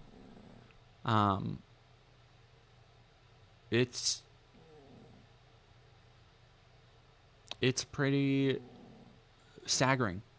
Like when you look at like the root causes of this kind of hate usually isn't actually like it's usually not hate. Like that is usually an inflection point. The root cause is usually socioeconomic. Like that's true. A lot of the time it can be upbringing too. Like that can provide a base, but like it's kind of fucking crazy. Yeah, a need for belonging. And I think that is part of why I try to approach these issues of radicalization with such an empathy, because it's like a lot of people are willing to, and another uniting factor, hello dog, yes, hello. Another uniting factor on all of these folks has been the fact that none of them really, the ones I talk to, none of them really see themselves as kind of worthy of redemption, I guess. That's not the right way to put it, but they understand that people wouldn't accept them after everything they've done, and they've just simply taken it on themselves to try and do their best to right the wrongs that they've done. Yeah, I went through and I cataloged 3 of the interviews yesterday. and I'm probably, I don't know, a quarter of the way done. I have a lot of fucking research to do, and it's very exhausting. I think I was talking about it earlier or yesterday, or 2 days ago, but I was doing an interview. I was doing research on Anders Breivik and the Anders Breivik shooting.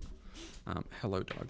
Dog, you're being such a butthead. She says, it's time to go. It's time to end stream. You've been in chair for so long. I know. This crazy little dog. You're just a crazy little dog. Crazy little dog. Okay. All right, y'all. My dog is, I know I wanted to, we can watch more of the Sam Cedar thing on, Tuesday, on election day. Tomorrow night, I'm going to try and go enjoy the last night before the election and go play some Magic with friends. That's what I've been, if you guys have been hearing the shuffling, I've been shuffling my cards because I find that to be a really good way to kind of occupy my hands.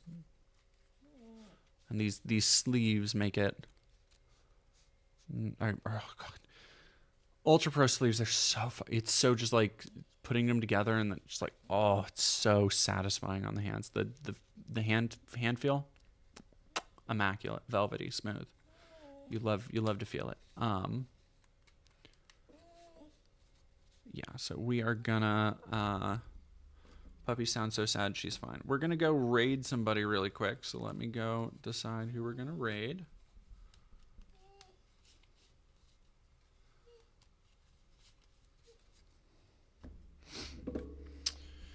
Fidget shuffle, yes, exactly. Also, my voice is cooked from the concert last night and then from today, so I wouldn't be surprised if I woke up with no voice tomorrow. All right, let's see. Who do we want to raid tonight?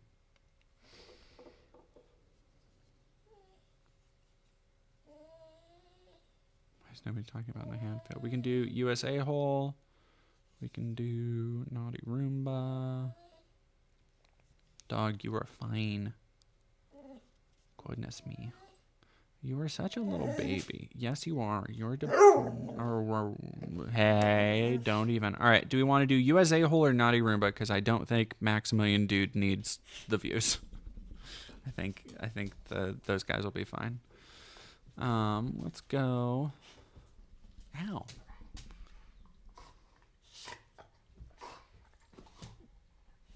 All right, let's go say hi to USA Hole. Good night, everybody. I hope you all have a good rest of your night. My dog is so vocal. Oh, my dog thinks she people, and she is not people, but she is quite cute. All right, have a